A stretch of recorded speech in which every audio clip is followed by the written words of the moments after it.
Hello and welcome to the Computer Game Show. My name is David Turner and I'm here with Sean Bell. Hello. James Farley. Hello.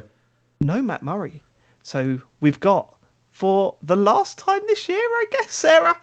I mean, I would guess so. It would be I mean, weird how many Is that part of you Mondays are hoping- even left in this year? Like, I hope Yeah. James quits so I can do the Game of the Year show. Is there part of you thinking that? I thought you were thinking that. Oh, yeah, no, I am. That's, Is that what you... Yeah. Oh, Someone would. What was that noise? Given that the only episodes we've got left are the draft and then the Game of the Year show, I'm not saying you wouldn't be welcome on those, Sarah, but someone would have to like quit or die, basically. Well, I realized today that I haven't played enough games to have a full. That doesn't pick stop us. We get shit for the every year for draft? games we haven't played. Yeah, By the end absolutely. of the We'll year, get it's to fine. that in a minute. Sean, just a Yeah. heads up, because Yeah. I'm assuming you're editing this week, Yeah. although we haven't discussed it. James made a sex noise then, so if you can just Right, isolate okay, that, You've got a timestamp for that. isolate that and put that at the end, because that was 1:30ish, that's going in there. incredible. That's the episode title, isn't it? Just James's sex James' noise. sex Yes. noise. or just how you can just write the sex noise, like with like U's and R's and Onomatopoeically. Yeah. Just try and whatever, recreate it. whatever way you can like phonetically write the noise. That's the title. It's unfortunately Okay. we've started with a Farley sex noise because we usually start by thanking our Patreon producers this month, and they are Aaron Patrick, the QuickBooks chap. Why not join us as Full Nels? Simon Nelson, Jack Oven, Moomin Biscuit, Trans Rights are Human Rights, Dave Ernsberger, Colin Brown, Gazman, Rocketman76, Grey Dragon Claw, Fred Fenge, Smooth Monkey, Don Whiskerando, Colin Smith, Richard Sawyer, Tom S, John Tempelli, Laser Quest, Andy Palmer, and a new Full Nels member. Please put your hands together for Jackie Sniper. Do we Blimey need to, James? People can't hear you doing the guns with your hands, mate. I know, but If the you people could at the Twitch please can. Be a little bit more considerate of the podcast listeners. That would be appreciated. That You was can. pressing It hates delight. the fans. That's the Thank problem. you so much for going Full Nelson, supporting us on patreon.com/TCGS. We really, really do appreciate it. No better month to do it. Think First, of our children. yeah, it's a thank you. Yeah. First, it's a thank you for a year's worth of entertainment. Mm-hmm. Secondly, all right, it's Captain Marvel this week for the Patreon Is people, it? but next week it's Endgame. Yeah. So think about that, eh? Think What a about Christmas that. present. All right, that sounded sarcastic. No, it wasn't. That did sound really sarcastic. What a Piece of fucking shit. Christmas present. This is the that problem would be. because he wasn't involved in this. Yeah. He moaned about it when we told him about it, didn't he, James? He Well, said, hang "Why on, 'cause did how you keep it long- a secret?" How many episodes after Endgame is the other one? Oh, there's a little hint to what Ooh. might be coming up. A little cheeky one. I think it's only one after. No, Is it straight? yeah, two. I don't know. We'll find out in a couple of weeks. Well, you'll only find out if you sign up at patreon.com/.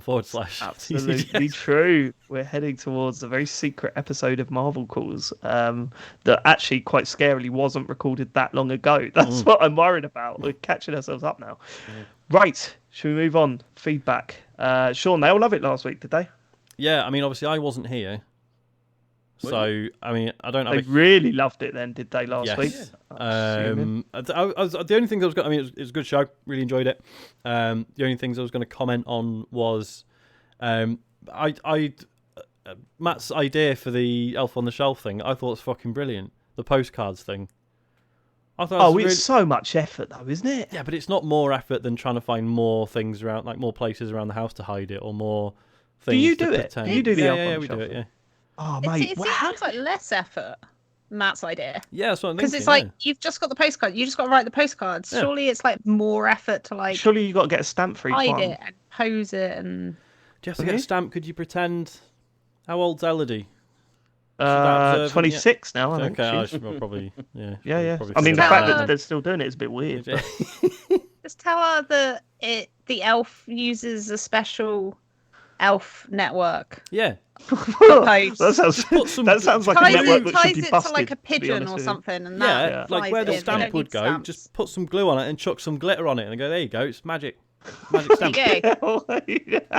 Kids love Wait, that so shit. when did the Elf on the Shelf thing start? Like, where's this Suddenly, like we never had it as kids, right? You never had it as No, kids. it's just some marketing thing, and that probably someone came up with to sell some elves they couldn't get rid of. It's an American thing. Merry isn't it? Christmas. It's an American thing, is it? I'm pretty sure it is. We've avoided it. We've totally avoided it. We've somehow we've not needed to do any of this. So quite happy with that. Quite happy with our stance on the elf on the shelf situation. Anything else, Sean? Well, Sarah says she's got feedback. She's written it in the doc. Yeah. Well, Go I mean, Is it about Matt? No, not. Well, it's related to Matt's whole thing about his like dilemma around the whole how his tattoo artist was like, oh, it's an honor that you've chosen me for your first tattoo, and he's like, oh, but I want to go somewhere else, but I don't want to like upset them. And it's like when a tattoo artist is like, I'm honored that you've chosen me for your first tattoo.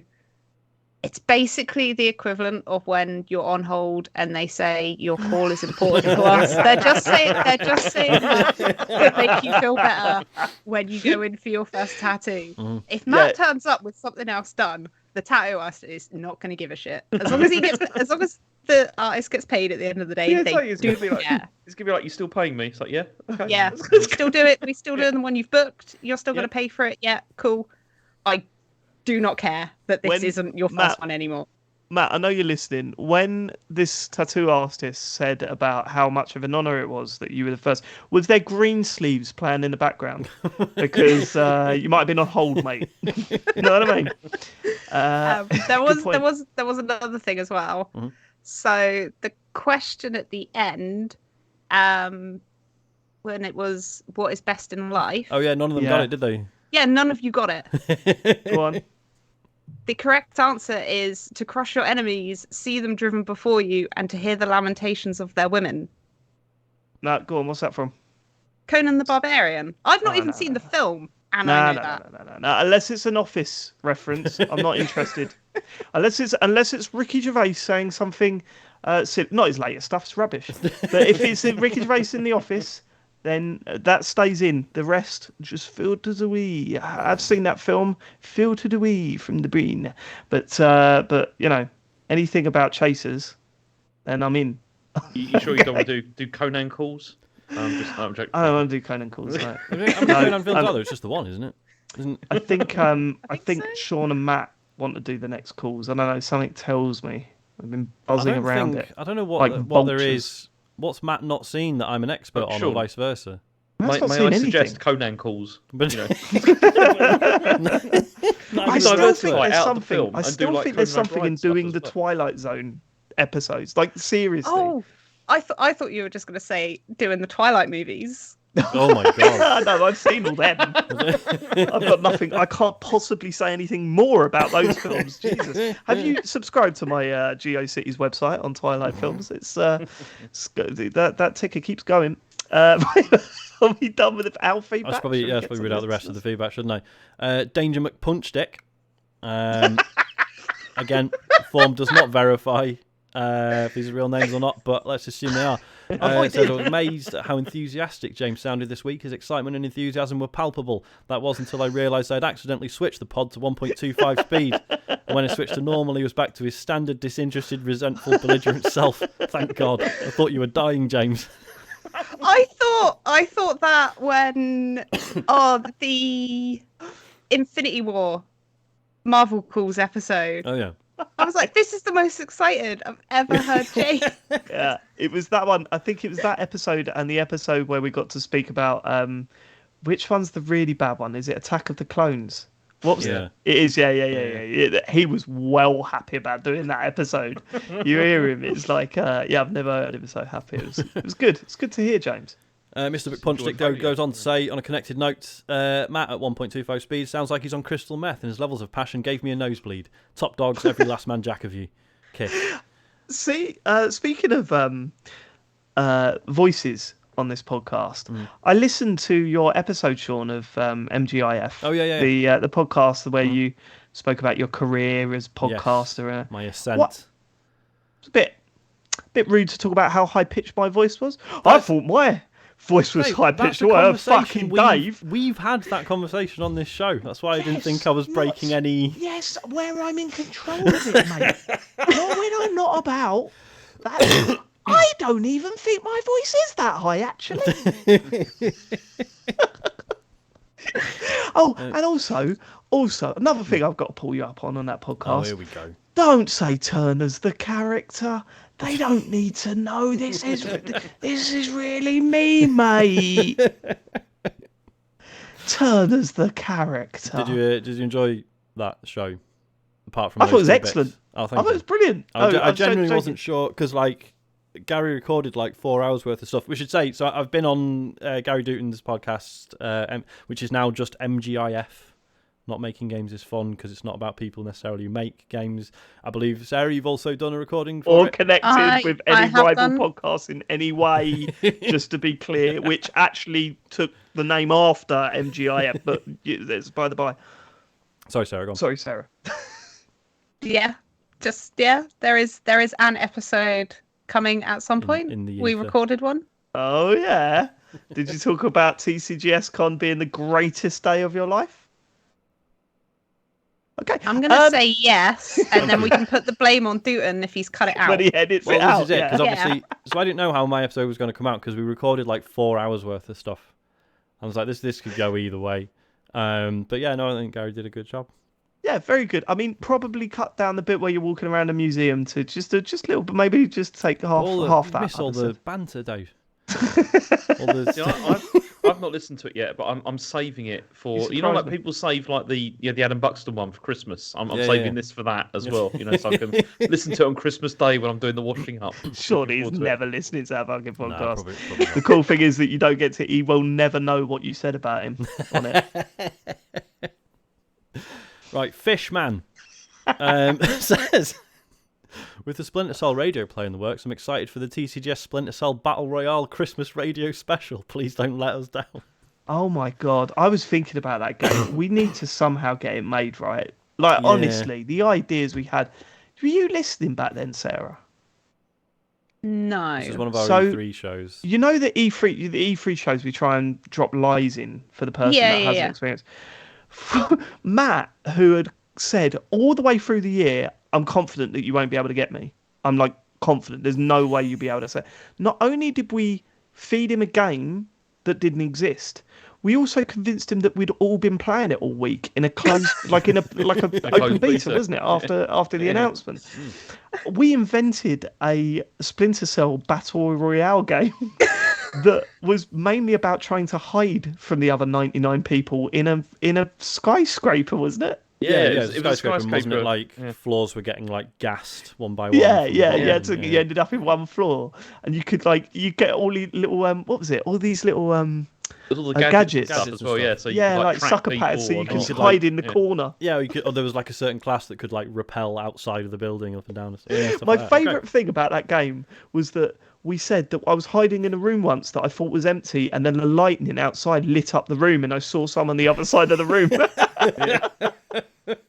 Oh, that was a good one. I loved it. This is why I Even- want I'll tell you E3 what, back.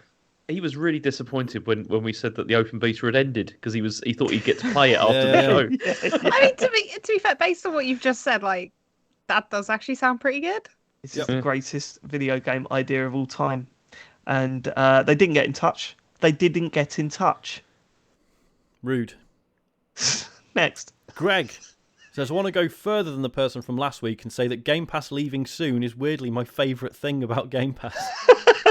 I'm paralysed by choice a lot, and it gives me a kick up the arse to actually play something, and it's often stuff that might not be my immediate go-to that will never make it to the top of the list normally, and I'm much better at doing stuff when motivated by a deadline. I can relate to that, to be fair. Just in the last 2 months, played and completed The Forgotten City, Procession to Calvary, and AI, The Somnium Files. I love them all, and know I would never have got round to them otherwise. I also started The Artful Escape and played enough to realise I really do hate 70s prog rock. Oh, man. And P.S. James should play AI The Somnium Files. I reckon it's right up his visual novel-loving street and a genuinely great murder mystery. I think I already own it, but it's another one of those ones I've never got around to playing.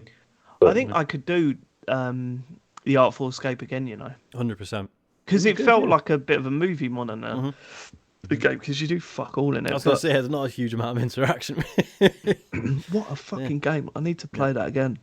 Well, it's not on Game Pass anymore. You have to buy it.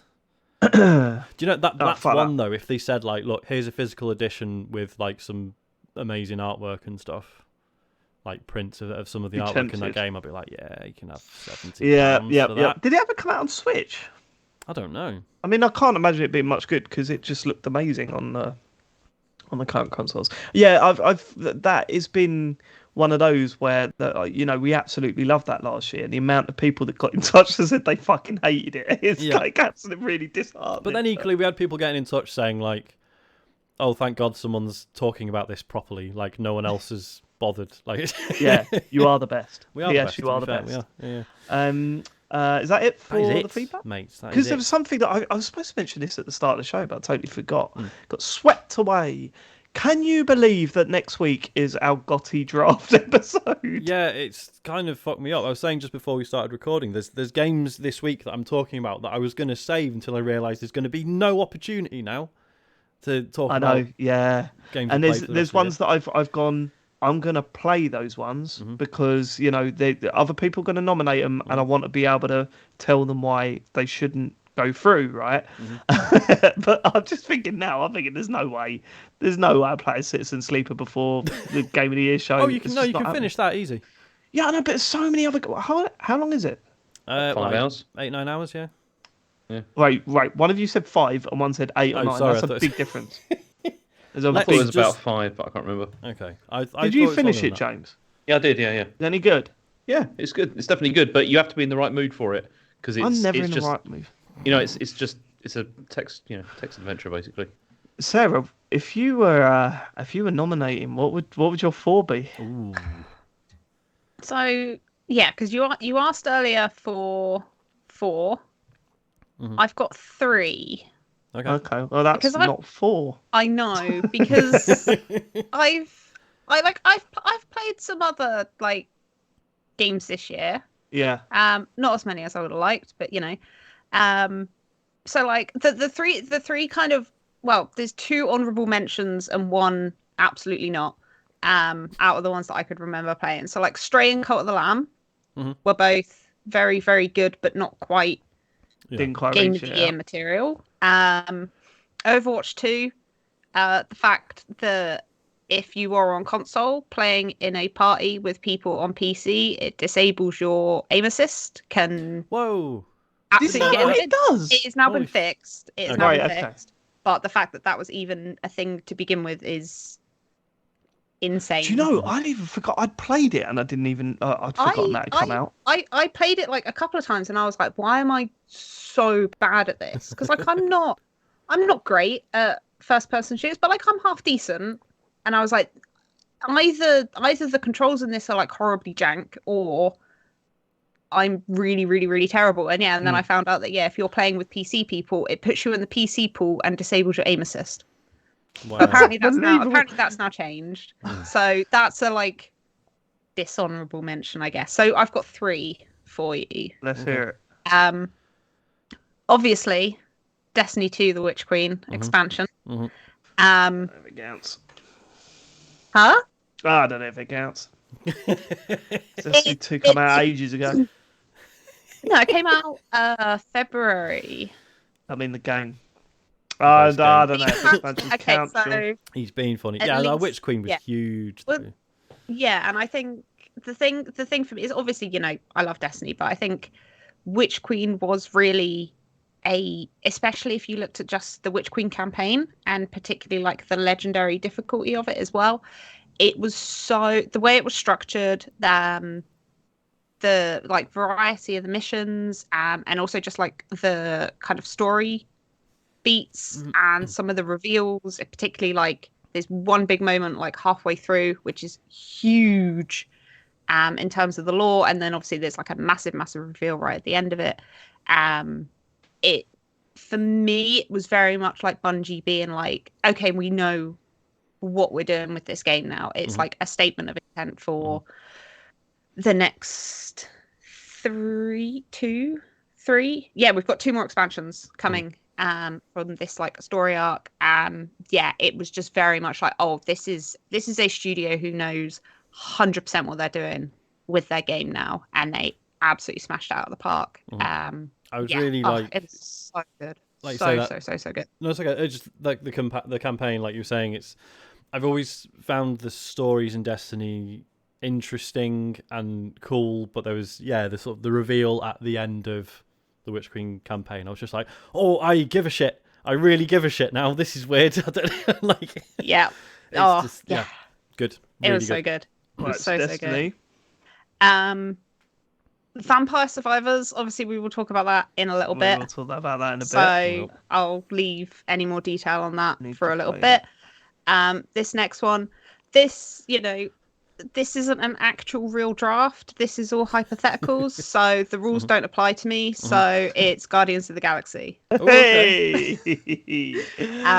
You played that this year? Yeah, because I played it this year. So, The more I think about that game, the more I wish it got further now. What beat it? What knocked it out, James? You remember, didn't you? Yeah, it was ridiculous. It was. I remember that game. No, what did knock it out? Because it was one of those things where it was like, this is wrong. I can't this shouldn't be remember. happening. I can't remember. And we regretted it afterwards. I think we did regret it afterwards, and it felt like, I think it was Halo. Yeah, it might have been Halo. Oh, we No. fucked that up, didn't we? Well, you got to remember, we were all banging to Halo that month. Like, Yeah. the No. multiplayer was fantastic. That was when we assumed Halo would, continue on an upwards trajectory from and then. it just dropped off. But I've been Guardians of playing the Galaxy co-op was of that, great. What was that, James? I've been playing the co-op of Halo Infinite. It is excellent. It's still it's very a good game. It's a good game. Yeah. But Guardians was just that was great. much And there better. was some annoying things about Guardians. Like the final, eighth of that game was a total fucking piss take. But I mean, most the combat and the gameplay alone, like you are literally just walking along a corridor to a fighty bit, along another corridor to a fighty bit. Occasionally, there's a quick time event. Like going on gameplay alone, Guardians is like a 6 out of 10. Yeah, for But sure. you Like, can say that it's- about loads of games, isn't it? Yes, but the story and how the narrative works, and the fact that like you can make decisions that you think aren't that much of a big deal, and then 4 hours later you're like, oh shit, that actually was a big deal. Yeah. There's a point towards the end that had me absolutely like sobbing, crying. Was just absolutely heartbreaking. The writing and the story was just such a cut above from, like, it felt like a genuine step forward. Do you know what I mean? Like the first time you played Uncharted, where the story was pretty shit in Uncharted, but just you could tell that there was something there that other games didn't have, and you were like, oh, I can see more games feeling like this in future. Like I could see where narrative-driven games will go from here, and I felt the same about Guardians of the Galaxy, and I genuinely, and obviously, a lot of the game was way ahead when that game came out, but God of War, I played God of War Ragnarok, and I'm thinking there's a lot of Guardians in this. Like there's that feeling when you return to your home area, there's so much of it. I'm like, oh my God, this feels just like going back to the ship in Guardians, and it very similar. So yeah, I hope, because the worry is that we're not getting a Guardians 2, right? Because it didn't sell really poorly. I think it's very unlikely there's going to be another one of those. What a shame. And it was, and also wasn't it Eidos? It was Montreal that got. Wasn't it Crystal Dynamics made it? I thought. It was one of the Western studios that Square Enix owned that sold off, wasn't it? Right. Oh yeah, possibly. And I also know. there also needs to be a really good mention, a big mention for the Star-Lord album, Yeah. Yes. Yeah. because it is an absolute banger. Yeah. Is that on Spotify? It is, yeah. And Oh, it was just like the sound director who was just like, okay, I'll do it, I guess. Yeah, I know. Yeah, I read the interview. It's so Yeah. good. He just absolutely nailed what those bands sound like. You're right, James. So good. I'm just trying to remember, like, because I'm pretty certain, like, whoever it was that was involved, like one of the lead writers or whatever on Guardians of the Galaxy, has now gone over to EA to work on their Marvel stuff, and that this is really? probably a good thing, because hopefully it's going to lead to more Guardians of the Galaxy level quality good. but we'll see.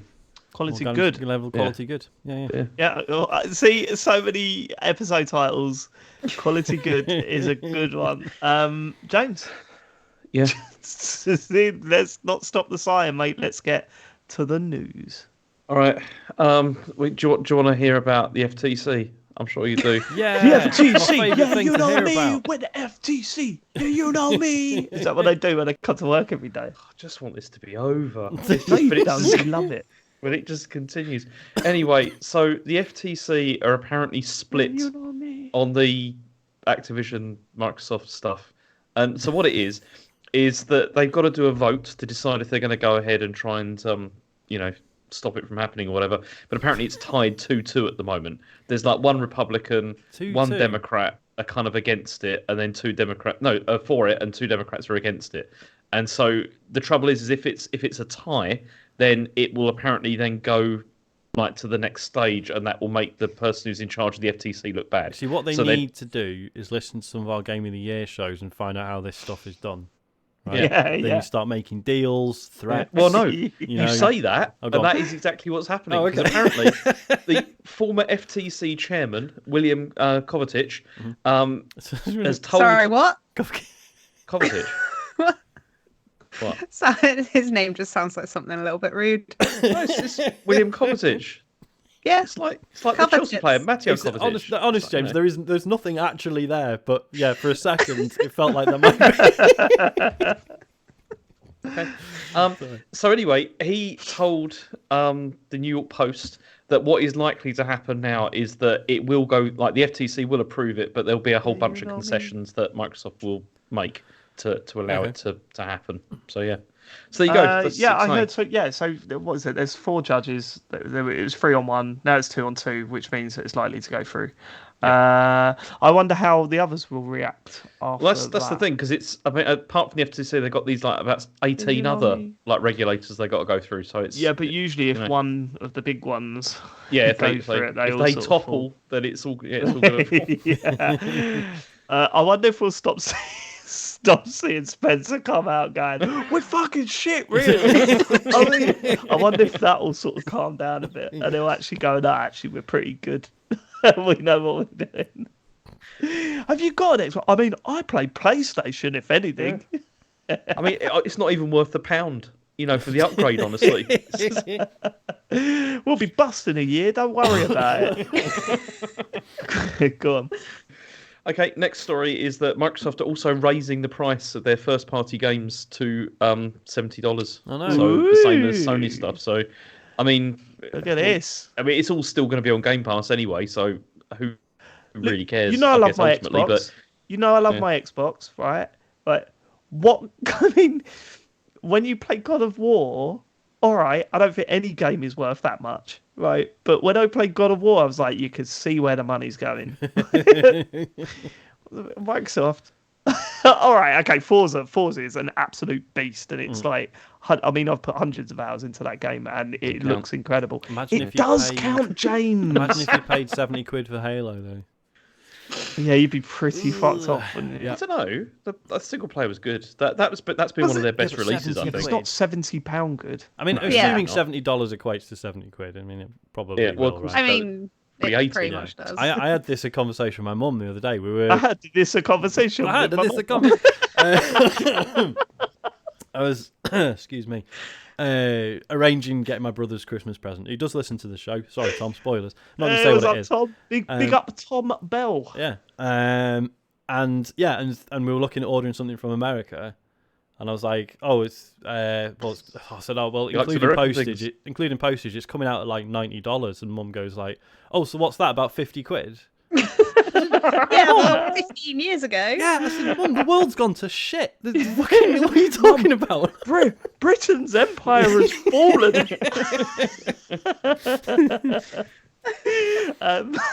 You have a visa if you want to go to Europe now.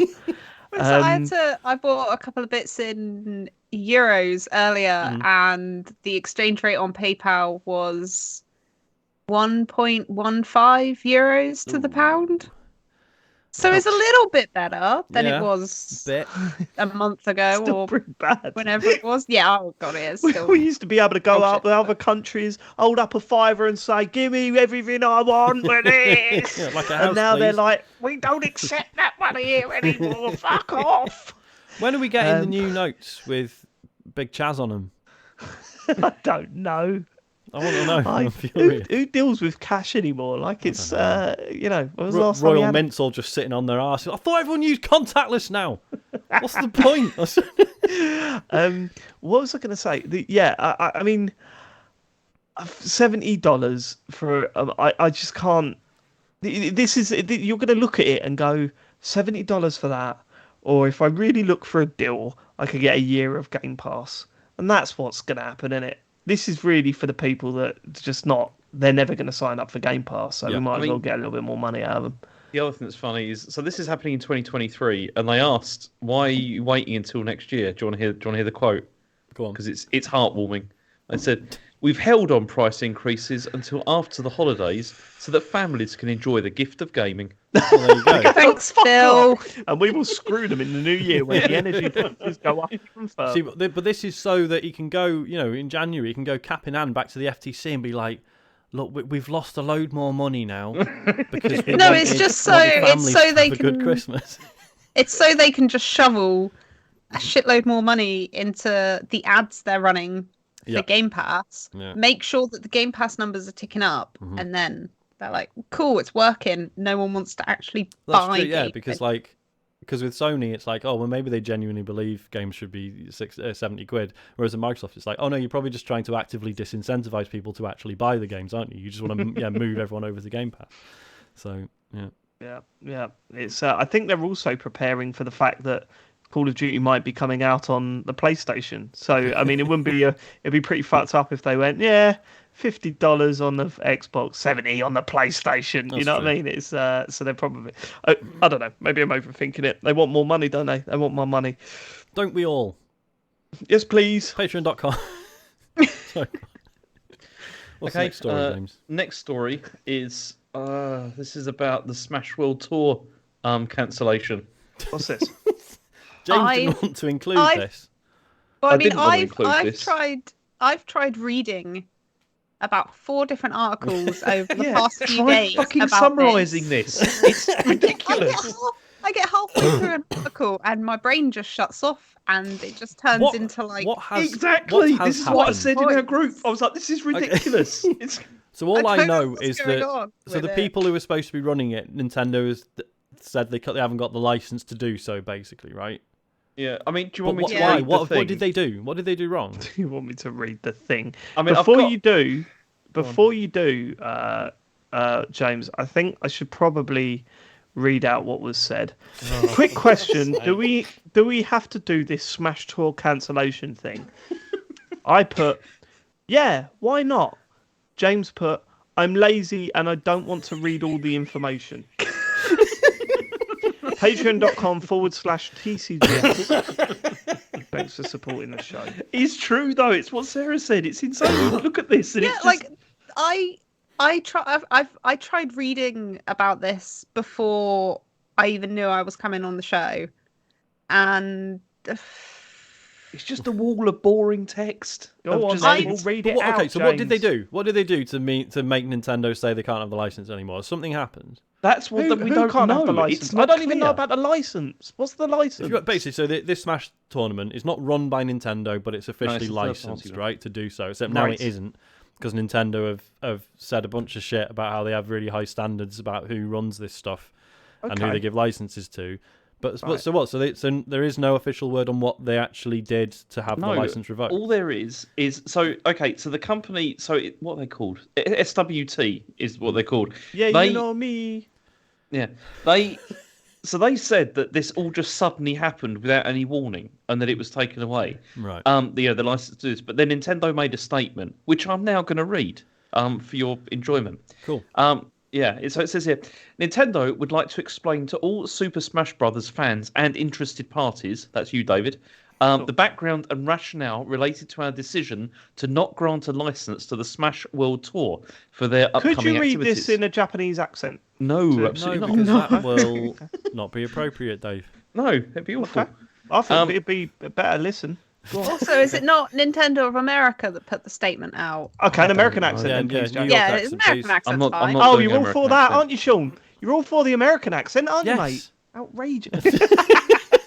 Outrageous. God. It's American things.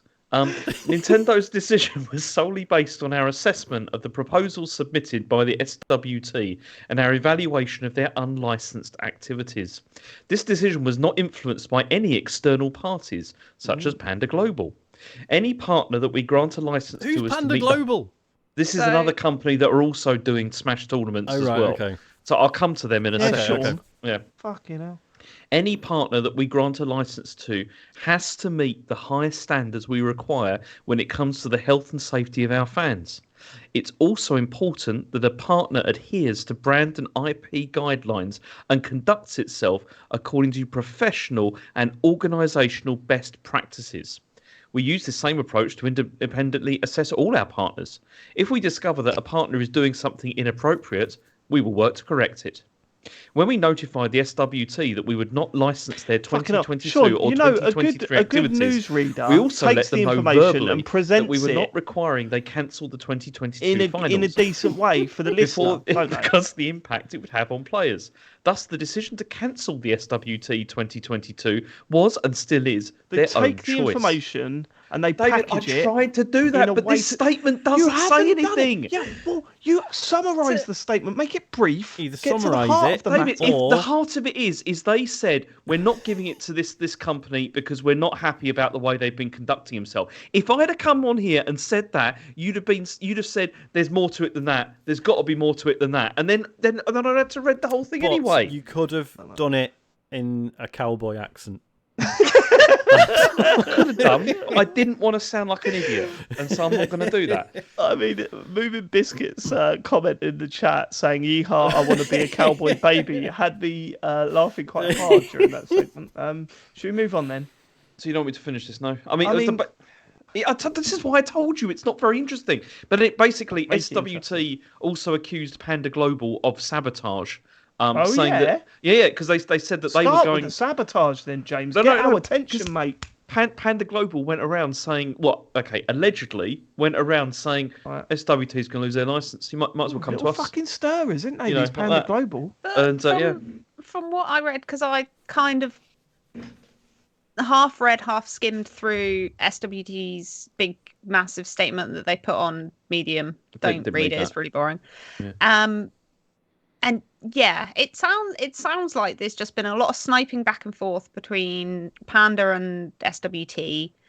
I finally got to the point where Nintendo were like, "No, you're not having a license," to see what reason Nintendo gave.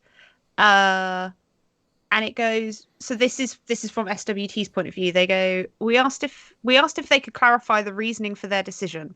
Initially, Nintendo gave us a reason that seemed to be misinformed, and when we pushed back to ask for more details, Nintendo said they were unable to give any specifics. Blah blah blah.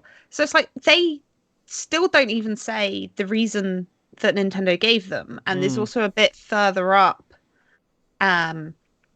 where SWT mentioned that at some event. Oh, that was it. They talk about how in early conversations, Nintendo were concerned about the fact that a lot of their Smash Brothers events were running like unlicensed mods, which obviously ties into Nintendo's part in the statement about, IP guidelines.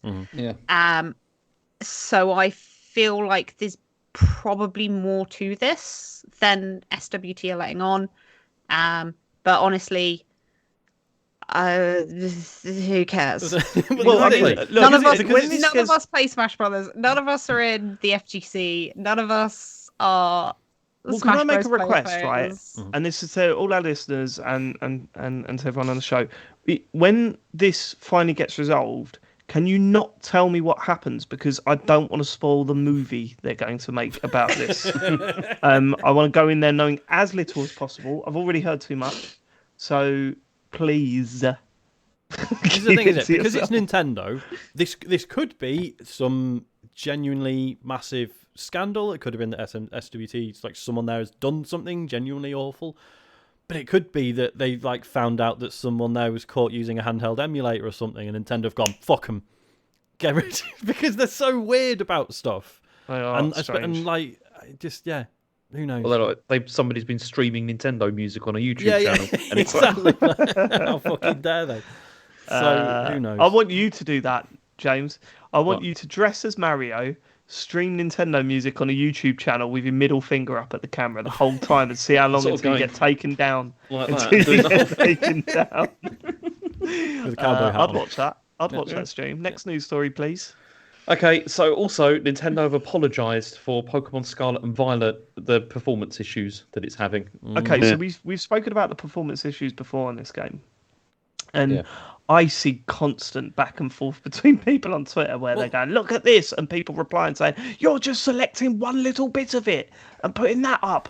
So I was quite surprised when I saw that Nintendo actually, came out. Well, because it's not just performance issues, though, is it? There are genuine bugs and weirdness and stuff like people have been saying, because there's been the group of people who are like, yeah, but just run it on a emulate it on a PC or whatever, and it's fine. It's like, no, it's not. Like that solves like the frame rate issues and stuff, but there's still loads of other problems with it. So it's not just performance, is it?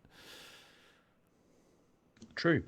Thanks, James. Anyway, do you want the do you want the quote for what they said? Nah. Okay. But what they have done is they have released a 1 gigabyte update, which is apparently going to fix some of the problems that the game's got. The amount of storage that fucking system's got, isn't it? What was the quote then, James? The quote was, "We are aware that players may encounter issues that affect the game's performance." I love shit like this. I love stuff like this. It was like, when Cyberpunk come out, we are aware that some users have experienced glitches. Are you fucking kidding me? Are you kidding? Some. There may be in some limited cases, people are experiencing this. Yeah. Go on. Our goal is always to give players a positive experience with our games, and we apologise for the inconvenience. We take the feedback from players seriously and are working on improvements to the games. Cut and paste, isn't it? I know it's all. I told you it's a terrible week for news, but yeah. So there you go. Like they're sorting it out. Next story is there was that Mario movie trailer as well that came out. Now this was good. Thank you. It was, wasn't it? I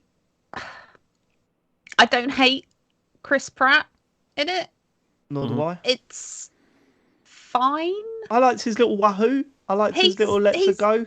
He's very much the weakest part that's been shown so far, but that still doesn't necessarily mean it's like bad. It's just everything else about this movie looks incredible.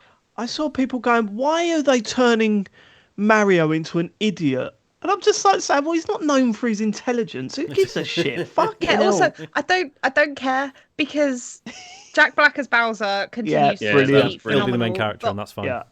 But also in this, we got a really, really good clip of Charlie Day as Luigi. Yeah, perfect. And that is quite possibly one of the greatest pieces of casting that's like ever. Oh, it's just it's so perfect. It's so perfect. I thought Peach sounded great as well. Yeah, I thought it was really good. Look, I mean, I've got to stop going into the RLLM UK movie.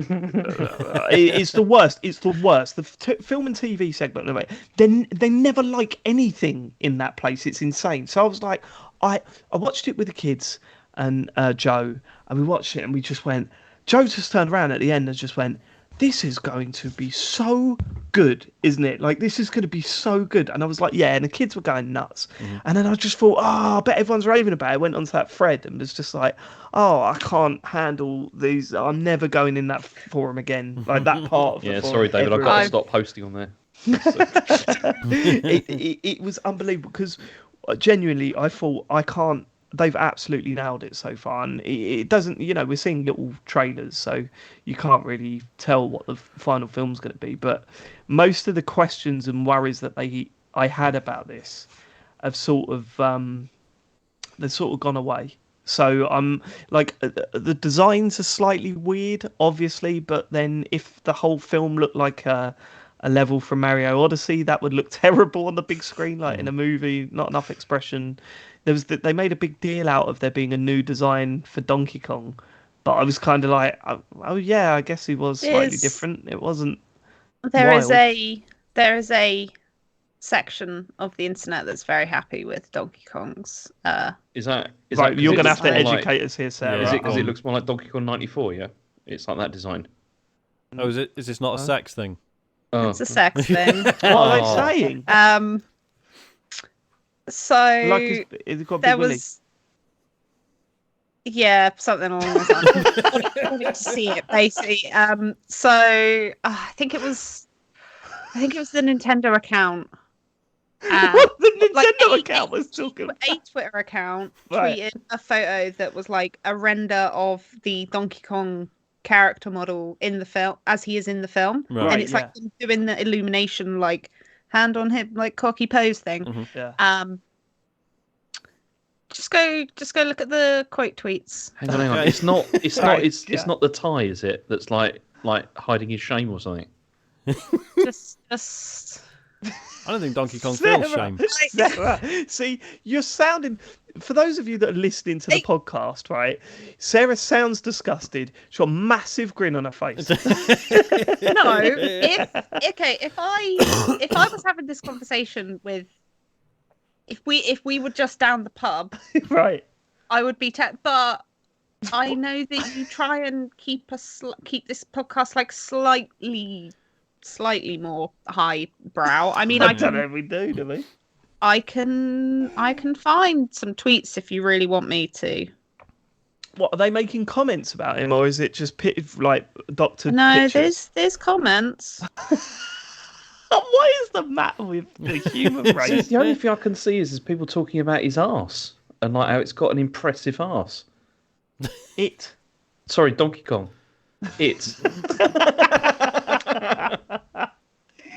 Is he in it now? That's not nice. Right, so I Donkey found the Kong's tweet. It impressive really looks like, like, so basically, if the camera, also if the point of view didn't cut at a certain point, it really looks like Donkey Kong is going, "Hey, look at my dick." Like, it really looks like he's just like he's got his arms up, and it's like, yeah. Can you, Yeah, can the you send me person this link, who- Sean? I'd like to see this. Okay, yeah. Oh God. So I What just is put the it in matter the with chat. us? Yeah. Yeah, just put. Well, we're gonna have to maybe edit this a little bit. Sorry, yeah, this might, yeah. What's the timestamp? Let's put a timestamp on that because Yeah. I have got to see this. 48 minutes. Polygon's got saying- a story which is does the I've redesign not Donkey seen Kong smoke this. weed. I've not. Where have I've you not seen where have you this. put the tweet? Sorry, in the Twitch chat. I've not seen Oh, I No, haven't like got Twitch Chod chat saying, is open that it? because No, I know don't what you have mean. There's enough. nothing lewd about it. It's just like if He's a hunk. if it didn't cut where it does at the bottom. Do you know what I mean? So It's like they knew that was weird and they've cut it there on purpose. I mean, I definitely saw. Was it on DeviantArt, Sarah? No, it was just quote tweets. But the person who, why he kind of fine? I want his donkey dong. yeah, Yeah. Okay. Yeah. Gay Twitter found a no crush. 9.25 inches long. Someone says, "I'm suddenly a 6.75 barrel." when soft. He's uncut. His dick curves slightly to the left. Okay, can we just move on? Okay. Yeah. Sure. Oh, and also, you know how when the poster came out, the very, very first poster, and it was Mario looking away, and the camera Yes, was like that's behind right. him, Mhm. and everyone was real mad that Mario had no ass, Yeah, that's right. and he was like really flat. Everyone's really happy that Donkey Kong is fully cheeked up in. That's what I said, it's his arse. It's all about the arse. Yeah, Okay. Someone's the quote tweeted the it film looks saying- really good, and I'm very excited to go and see it with my 8-year-old son. Yeah. I mean, oh, actually, no, I'm not gonna. No, Isaac fucking Let's loved just the move trailer. on. Let's just Isaac move was on like, he before was I ruin something else. For Isaac you. was enjoying the trailer, and then when it got to the Mario Kart bit, like his face fucking lit Yeah, I up, didn't know like whether he to loved it. reference that or not, but yeah, I mean that was like a holy shit moment, wasn't it? Yeah. It's like one of those things where it was like it didn't even cross my mind that there might be a Mario Kart bit, Yeah, and then when I saw it, I was like, of course there is. Of course there is. It is going to be a good film. Any more news, James Farley? No, but I have got a fantasy zone. Oh my god! Yes. Shall I run scared about the this one. video? Yes. Then off we go.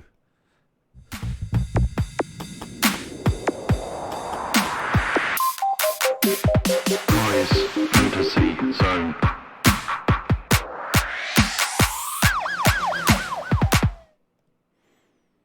All right, James, what have we got? Oh, fucking hell, look at Dave. Jesus Christ.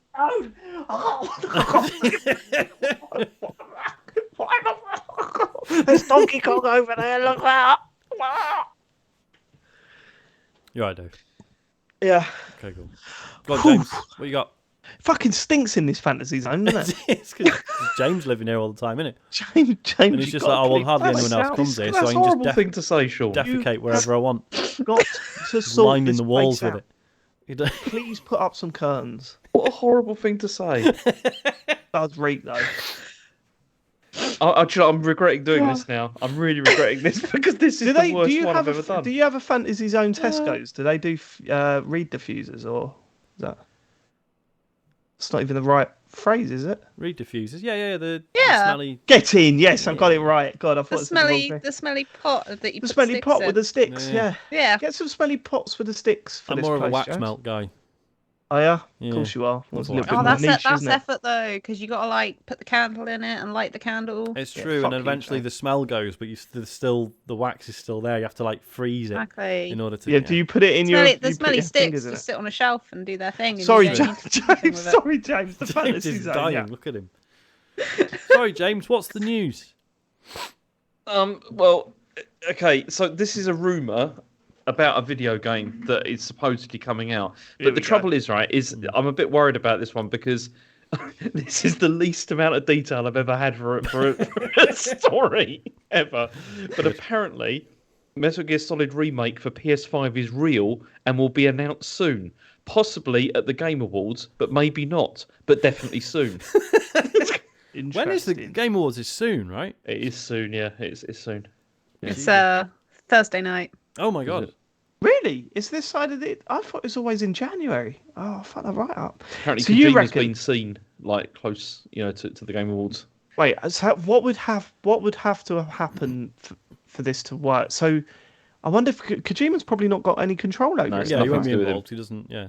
So this will probably be if this is real, I reckon this would be Blue Point are doing this with and Konami's just said go ahead, go for it, and just Konami make said it. So we just like a money complete and zero reworking of effort. that first game. Yeah. Was the story any good though? Really? Yeah, the first game Yeah. was great. It was very good. Yeah. Okay. I mean, this has been rumored on and off for a while now. Yeah, yeah, James. it pops It's not up that every much now and of a again. fantasy, mate.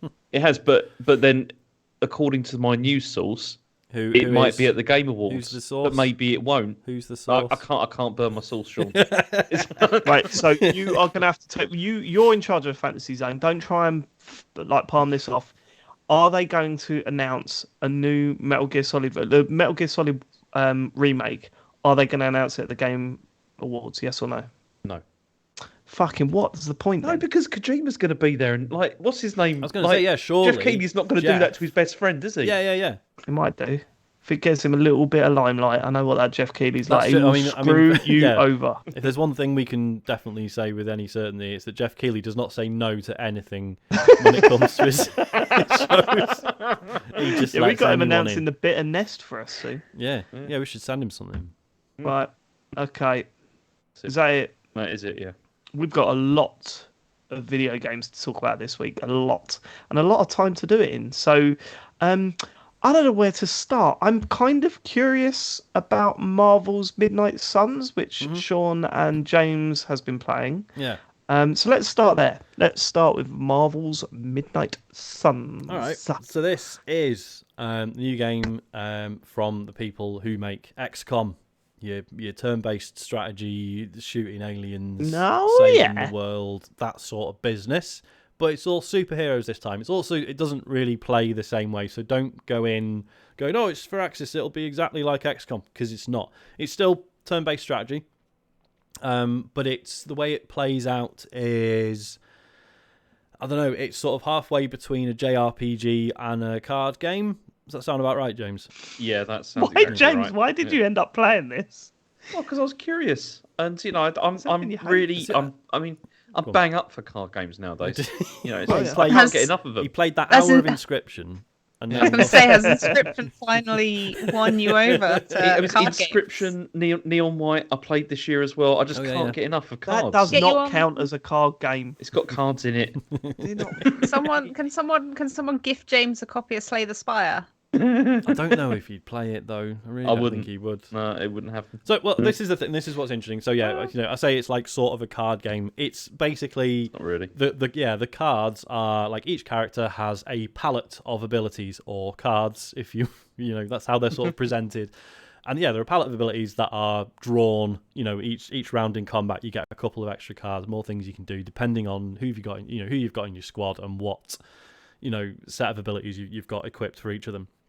What I really like is you're looking at this, you'll be in like a fucking alleyway or a rooftop or something, and then you've got like your 3 heroes and then a bunch of bad guys, and like it's in some ways it plays really fast and loose with positioning. Like in a lot of ways, positioning doesn't really matter, except when it does, and it manages that in like a really fluid way that I really like. So if you're say you got Captain Marvel and she's got an ability where she fucking knees someone in the face, you can just use that, and it doesn't matter where she is, where the opponent is, she will travel to them and she will knee them in the face.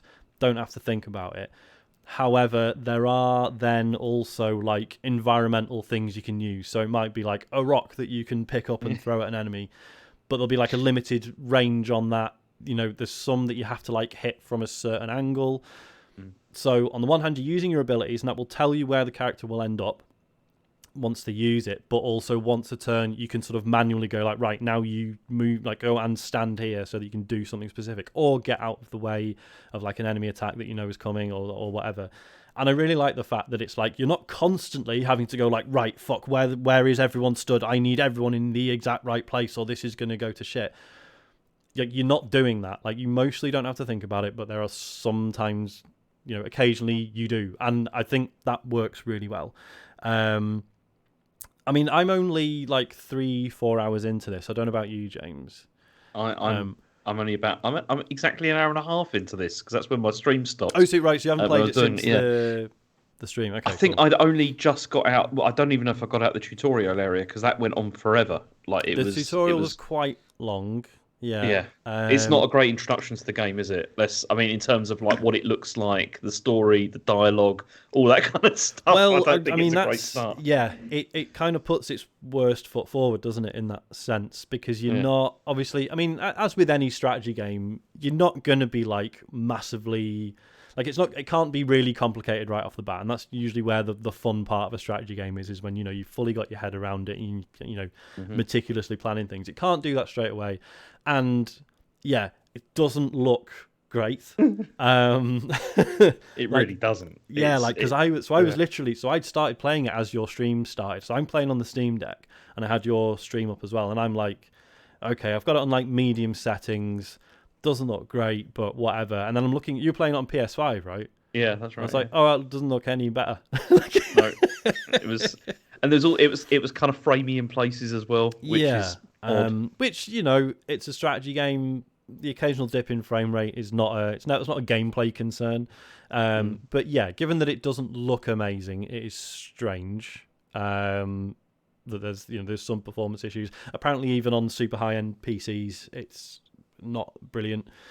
The dialogue varies. I've really liked some bits of it. I really like what they're doing with some of the characters. So if you're like a bit of a Marvel fan, I really like the fact that like the story is mainly magic stuff, right? Like if you're into Marvel, there's tech stuff and then there's magic stuff. This has so far been mostly magic. Like who is it you're fighting? Lilith. Is it Lilith? Yes, yeah. And you're her child who died 300 years ago, but you've been resurrected, which is basically just an excuse for you to be able to make your own character, right? You're this character, the Hunter, which will let you know. So it's a self-insert into the world of Marvel. I personally didn't feel like I needed that. I'd have been quite happy if it was...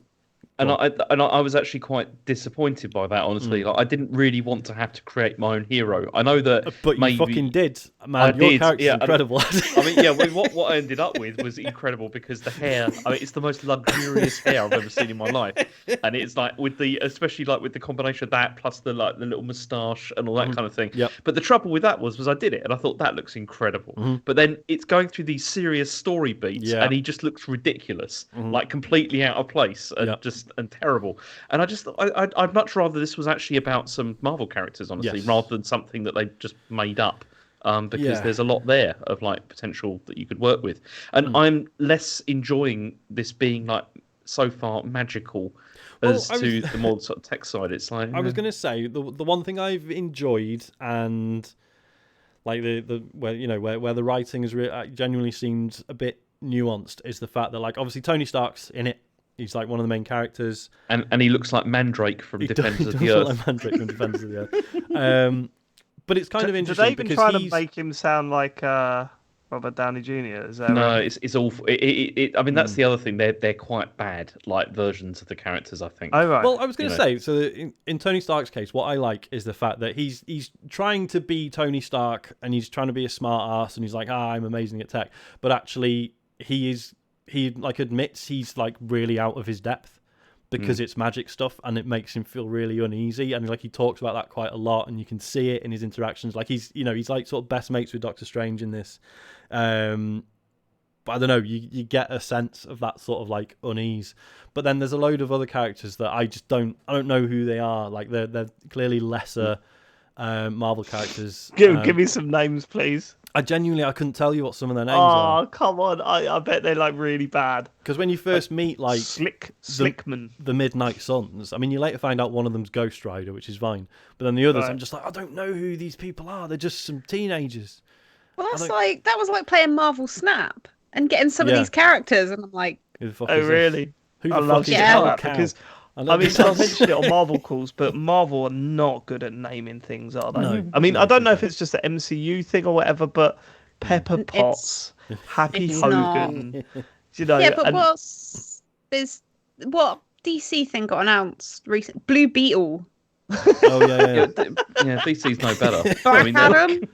Yeah, they're all pretty terrible. There's also. I mean, but there are some good, like Spider-Man in this was quite good. Yes. Like, there's a good intro to Spider-Man. Well, exactly, and that's we were saying, weren't we, Jake? And like, also, that's because they got Yuri Lowenthal to do it. So that's he voices Spider-Man in the Spider-Man games, the Insomniac ones, and you can fucking tell like as soon as you meet him, it's like here's a guy who's been voicing this character for a long time already. Yeah.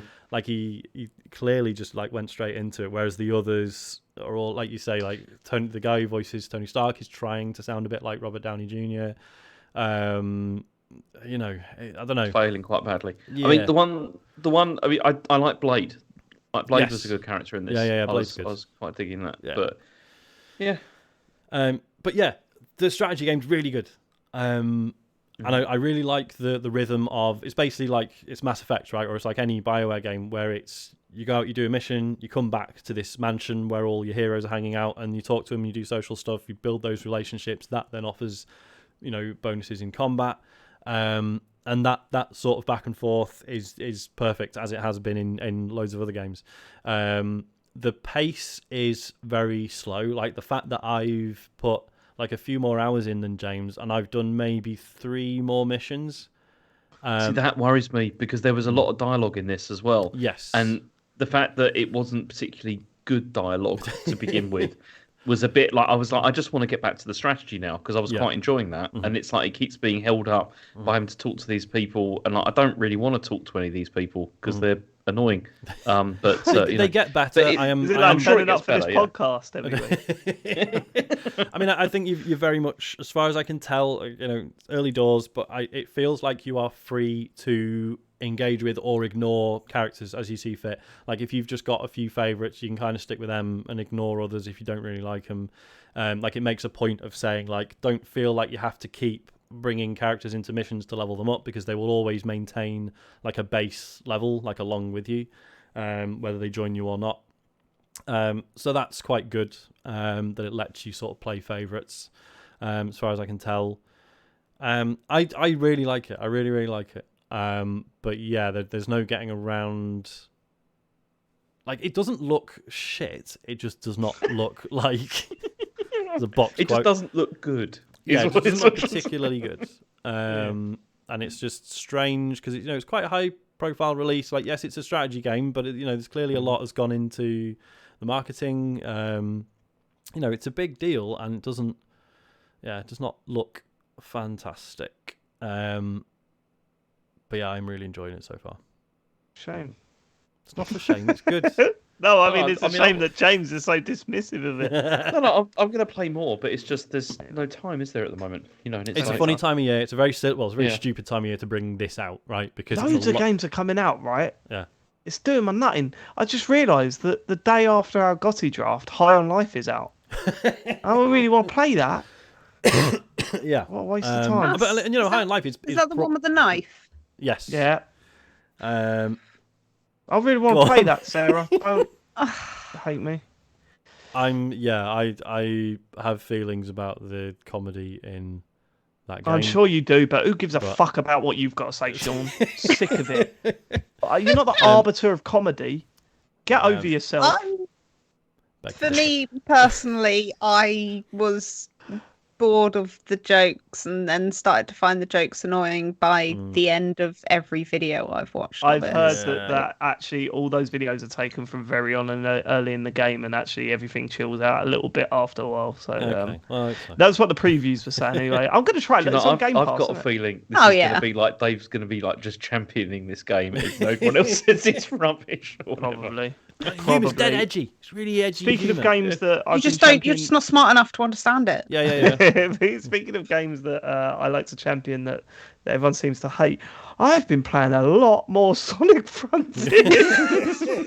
Have you got past the second island yet, David? I am on the second island. You were wrong about it, James. It is far better than the first island. It's not. It's it really better. is. How far into that island are you? I've no idea. I don't remember. Have you found the little chasms and all that sort of stuff? Yes. Yeah, that's I've done that. Brilliant. That stuff. Yeah, it's all really good. It's fine. And then when you get on top of them and stuff, then you can jump back down. It just looks rubbish though. That island. That whole game looks shit, James. No, but it looks particularly shit. The second area. The whole fucking game looks shit. But this, oh my god, I just love it. I don't know what it is. I've spent so many hours on it. It makes absolutely no sense. The fucking game. As you said, that second island, the amount of... I only just realised that what you're supposed to do with the little treasure chest icon. You're supposed to run around it and do that little circle thing. Yeah. And then you get loads of tokens. I was like, no wonder I was struggling to get onto the second island. Mm-hmm. I bet I've got loads of tokens that I could pick up there. The game makes zero sense. It's such a mess. And they've got this really weird boss called the Sumo Boss. Have you taken that on yet? No, I've not done that. It's like this big, sumo wrestler robot, and a wrestling ring appears around it, and you're like, I'm not even sure what you're trying to get me to do here. I don't know how I'm supposed to defeat this thing, and somehow you kill it and go, okay, that was fine then, and then the fucking the what was it? The meteor shower comes down again, and they're all back again anyway. I mean, I can't wait for this to come to Game Pass because. Don't get me wrong, I think the vast amount of people that are playing this game are going to say, Dave, this is shit, mate, right? But there will be the ones, the odd person that turns around and goes, Dave, why can't I stop playing this? And I'll go, it's not shit. Mate. It's not a shit game. I really don't think it is. It's not a 3 out of 10. But it's also not very good either. But it's not a terrible game at all. There's it's the best. I'm going to go and say that it's the best 3D Sonic game. Yeah, it's a 6 out of 10 game. 6 or 7 out of 10 game. No, but it is the best of 3. Well, yeah, but when you get some publications giving it 3 out of 10, Sean, naming no names. Yeah. Someone who wants to be edgy, make of that what you will. I've already said who it is, but 3 out of 10. Come on. It's no, I'm obsessed with it. I can't stop playing it. It's such a weird game, and I can't wait to see what the next area is going to be like. I can't wait to play the next moment where I turn into Super Sonic and think the controls don't even work in this bit. But you've been playing Sonic Origins, James. Why have you put this down?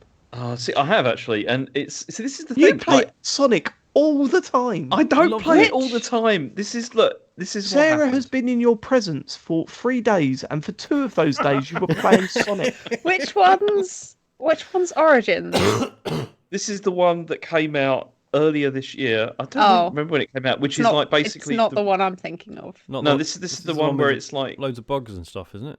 it had. I don't know if it has. I don't know if they fixed it or not, but I'm still playing it. It's the one which is like the original 4 games, and that they put them together and like that's remastered. right. And, all that kind And you of thing. said you said this is the worst thing you've ever bought.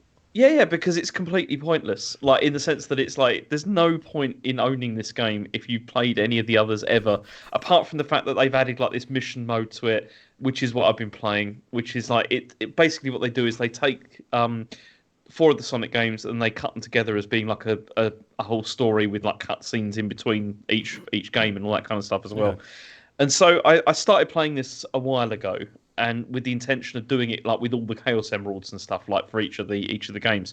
And then I finished Signalis, and then I was like, okay, well I've got nothing now to play, so I thought I'm going to go back to this because I was stuck.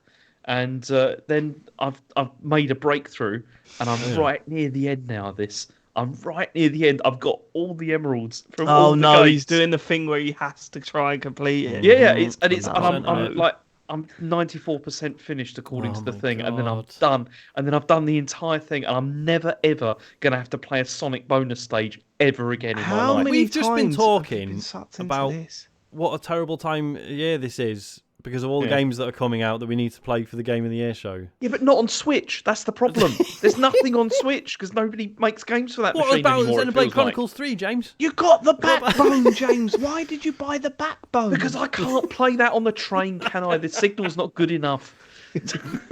I have to ask though, because this is the game I thought of when you said Sonic Origins. Yeah. Did you play Sonic Chronicles? No, I never played that. Oh, That was the yeah. that's What the was that? BioWare one, wasn't it? BioWare Oh. RPG. Yeah. That was the RPG. It was supposed to be quite good. Yeah. Yeah. By BioWare. Yeah. I I didn't mean, it's know not this the- existed. Not Yeah, the they same made- quality yes. it used to be, but I know, but no, when that came out, it was supposed to be quite good. Yeah. Like, it had I very mean, good reviews. it's the best BioWare game that I've personally played. Whoa. Okay. Yep. Strong word.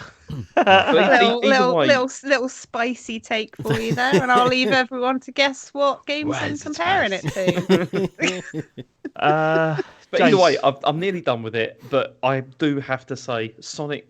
Okay, I'm having a good time with this still. I genuinely am. Honestly, the stages, like the platforming is still great. I think, especially for Sonic 3 and Knuckles, which I'd never really put a lot of time into. They're good games, but the bonus stages in all those games are rubbish, and they're the worst thing ever. And I don't know. I don't think anyone can ever defend them being good, especially the one in Sonic 2 with I don't Tails. think anyone's talking about it, James. You seem to want to start an argument Yeah, with everyone else has sort of moved the on. person that doesn't exist. I don't care. I'm just saying, bonus stages. Please, are if you rubbish. want to argue that the bonus stages are good, please get in touch because I've got no one else to talk to.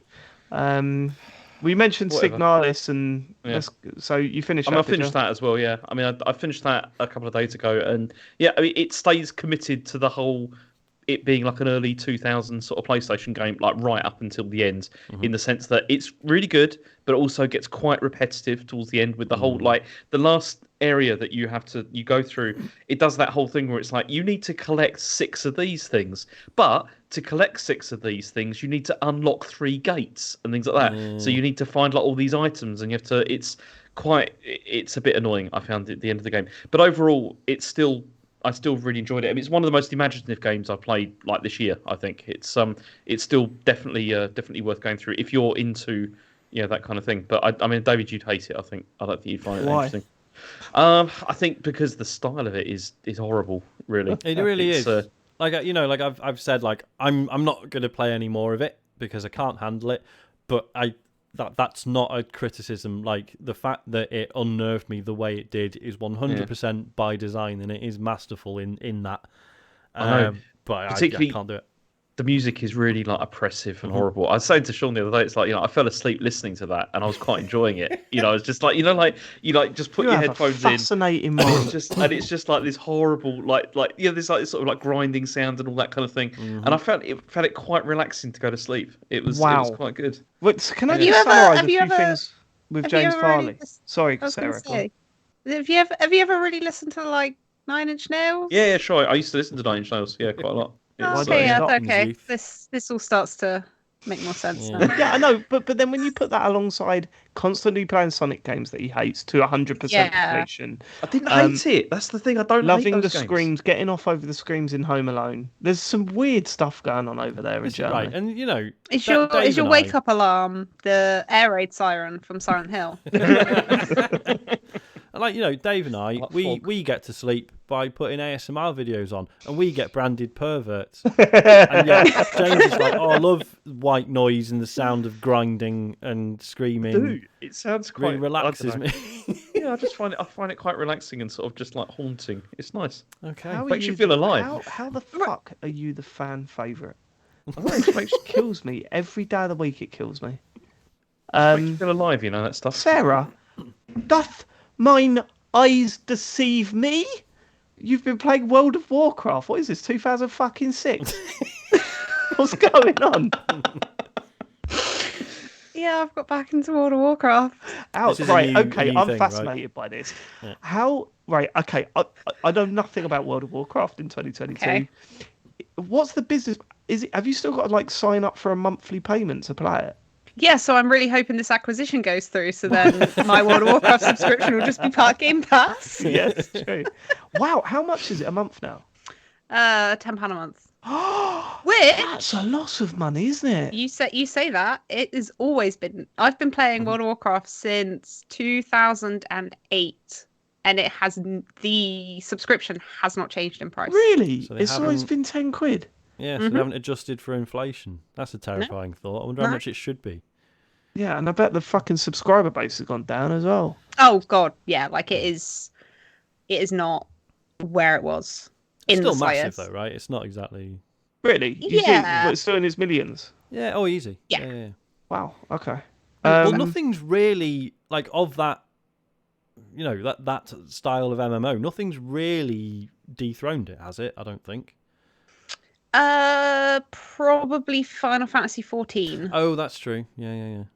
I'd say that.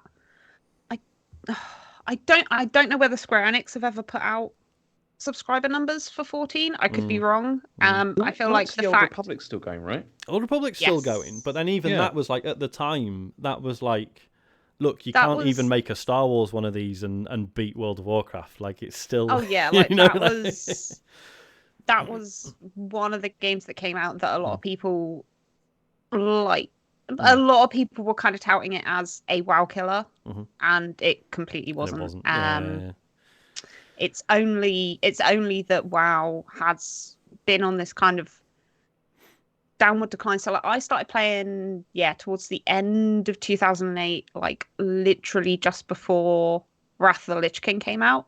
Right. And that expansion was when WoW hit its like absolute peak, which was I think around 11 million subscribers. Okay. That's the highest it's ever been. And I know over the last couple of expansions, particularly the last one, Shadowlands, like has where it's really, really, really tanked. To the point where Blizzard just don't publish subscriber numbers anymore. Wow. I think they kind of they'll put out like a graph, I think, but they won't put like specific numbers on it. But this new expansion, Dragonflight, I think it's definitely not going to get it back to Wrath of the Lich King levels. Like the game is way too dated, and especially when you compare it to something like Final Fantasy 14, if you want that real traditional MMO, like I don't necessarily want to say Final Fantasy 14 is better, because it does have its issues. The fact that you have to play through probably about 200 hours worth of content to get to the end game stuff. Right. And like you have to, like with Final Fantasy 14, it's like we've got the base game and all these expansions, and you are going to sit down and you are going to play through every single one of them and every single story mission before you can catch up with your mates. Whereas with Warcraft, like you can burn through it all pretty quickly. So yeah, like parts of it do still feel a little bit dated. But yeah, I mean, I played pretty solidly from end of 2008 for probably about 5 years. Mhm. And then since about the last sort of 9 years, I've kind of gone back to it every now and again, and I've been like, oh, this isn't good anymore. It's not what I remember. But I'm really, really, really enjoying being back on it now. Do we need to sit you down? I mean, So- I always joke that World of Warcraft is like smoking. You never quit. You never fully quit. You think you've quit. And then you're down the pub having a few pints, and someone offers you a cigarette, and you're like, "Oh, go on then." Oh, And This. it's like, This. I remember how this felt. Yeah, that's. But yeah, so Dragonflight brings in a new zone, the Dragon Isles. I've only just done the story for the first zone, which is the Waking Shores. Really pretty, loads of areas, like really, really like varied locations. Even within that one zone, you start off and it's all like green and lush and rivers and stuff, and then by the end of the zone, you're in like this massive fiery citadel in a volcano sort of thing, and it's all like lava. But the really, really, really cool thing that they've brought in with this expansion is a thing called dragon riding. So with your flying mounts, previously you press the button, you get on your flying mount, and you can go faster, and you can also go up and down, but it's like one speed. Is kind of boring. But dragon riding, like, so it's only particular mounts. You start off with one, and when you mount up on your dragon mount, you essentially have what's called vigor. So it's like 5. I think you start off with 3, then you can increase it to 4, and then you can increase it to 5. And it's basically like energy points that you can use on special abilities that the mount has, which basically will either like boost you up into the sky or boost you forward. There's other abilities which I haven't unlocked yet because it also has like a full like talent tree. And basically it's all very like momentum based. So to get the most out of your dragon riding mount, what you want to do is essentially jump off of like a high point and you will glide. But then if you want to speed up, if you tilt so that you are pointing direct towards the floor, the momentum from the fall will speed you up. So Fluffy then Bird. No, what was it called? Tiny Wings. It's Tiny Wings. You're playing Maybe? Tiny Wings. Maybe. Well, the thing And with then- Tiny Wings is that you went into the, like, you were looking at the curve of the ground, right? Yeah. And you use that to then fly back up. Yeah. This Yeah, sounds more yeah. like Super Mario World with a cape, right? Oh, I see what you're saying. Maybe. I don't know. I've not played that either. Sarah. Let me just kick. Yeah, so Sarah you with the go, you sort of dive to gain momentum, and then you can sort of, and then come Yeah, back up, and right? then essentially that speed boost will then sort of carry you forward once you kind of level out. There's loads of like these hidden glyphs that you can find, and those are essentially what you use to get your talent points to increase your dragon.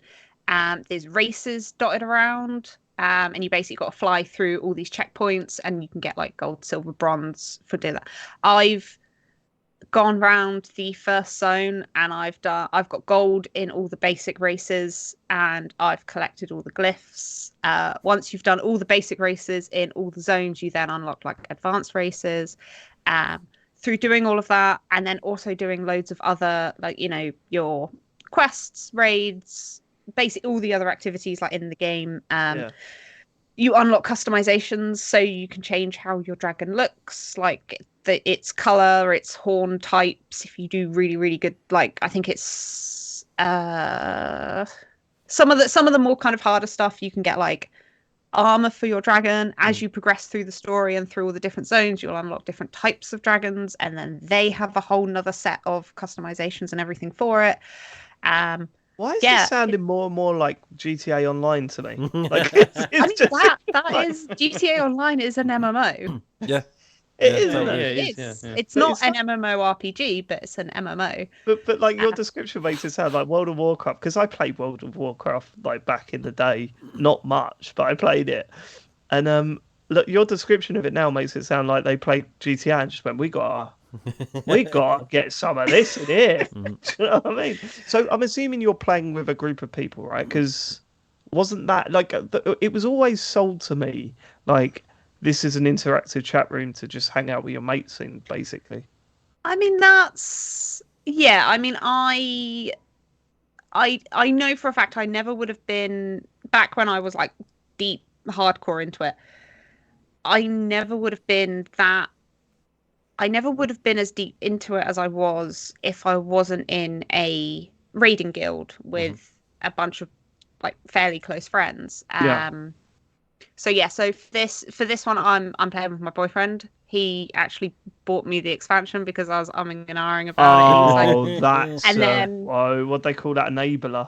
Oh, 100%. Yeah. Like I was like, oh yeah, I'm not sure. Like, you know, I might be like kind of busy towards like end of the year. Like I don't really know if I'm going to be able to play it. And then like 5 minutes later, there was an email and it was like, oh, you've been gifted World of Warcraft Dragonflight. And it's like, oh, I guess I'm coming back to World of Warcraft then. Because if you don't play, it's out of order. You're not using the gift, are you? Exactly. So- Exactly. But I mean, it is probably the most fun I've had with it out of all the times I've tried going back to it before.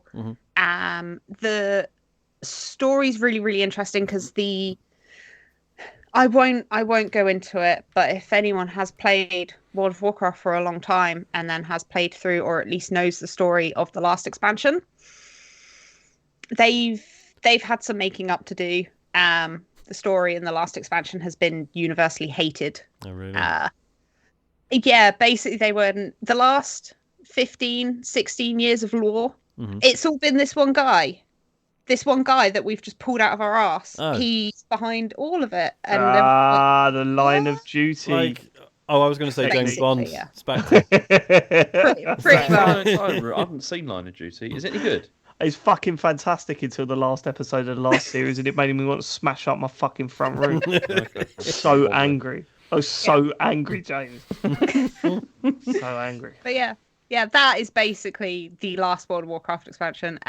This new one, the story feels kind of small. Basically, this big old dragon thing has been like summoned, and she's real mad, and She is. she wants to fight a lizard. She summons storms. Like it, yeah, Standard stuff. it very much feels like the story is going to get bigger. Like it doesn't feel like she's the main villain for this entire expansion. So I'm really, really interested to see where the story goes from here. There's also a new race and class, which is the Drakthir Evoker. It's like this kind of humanoid-looking dragon, and the Evoker class is like a ranged caster class, which I don't play at all. I don't like ranged. I don't like casters. They're boring and cowardly. I like to kind of play like heavy armor melees and be kind of right up in your face and all that sort of stuff.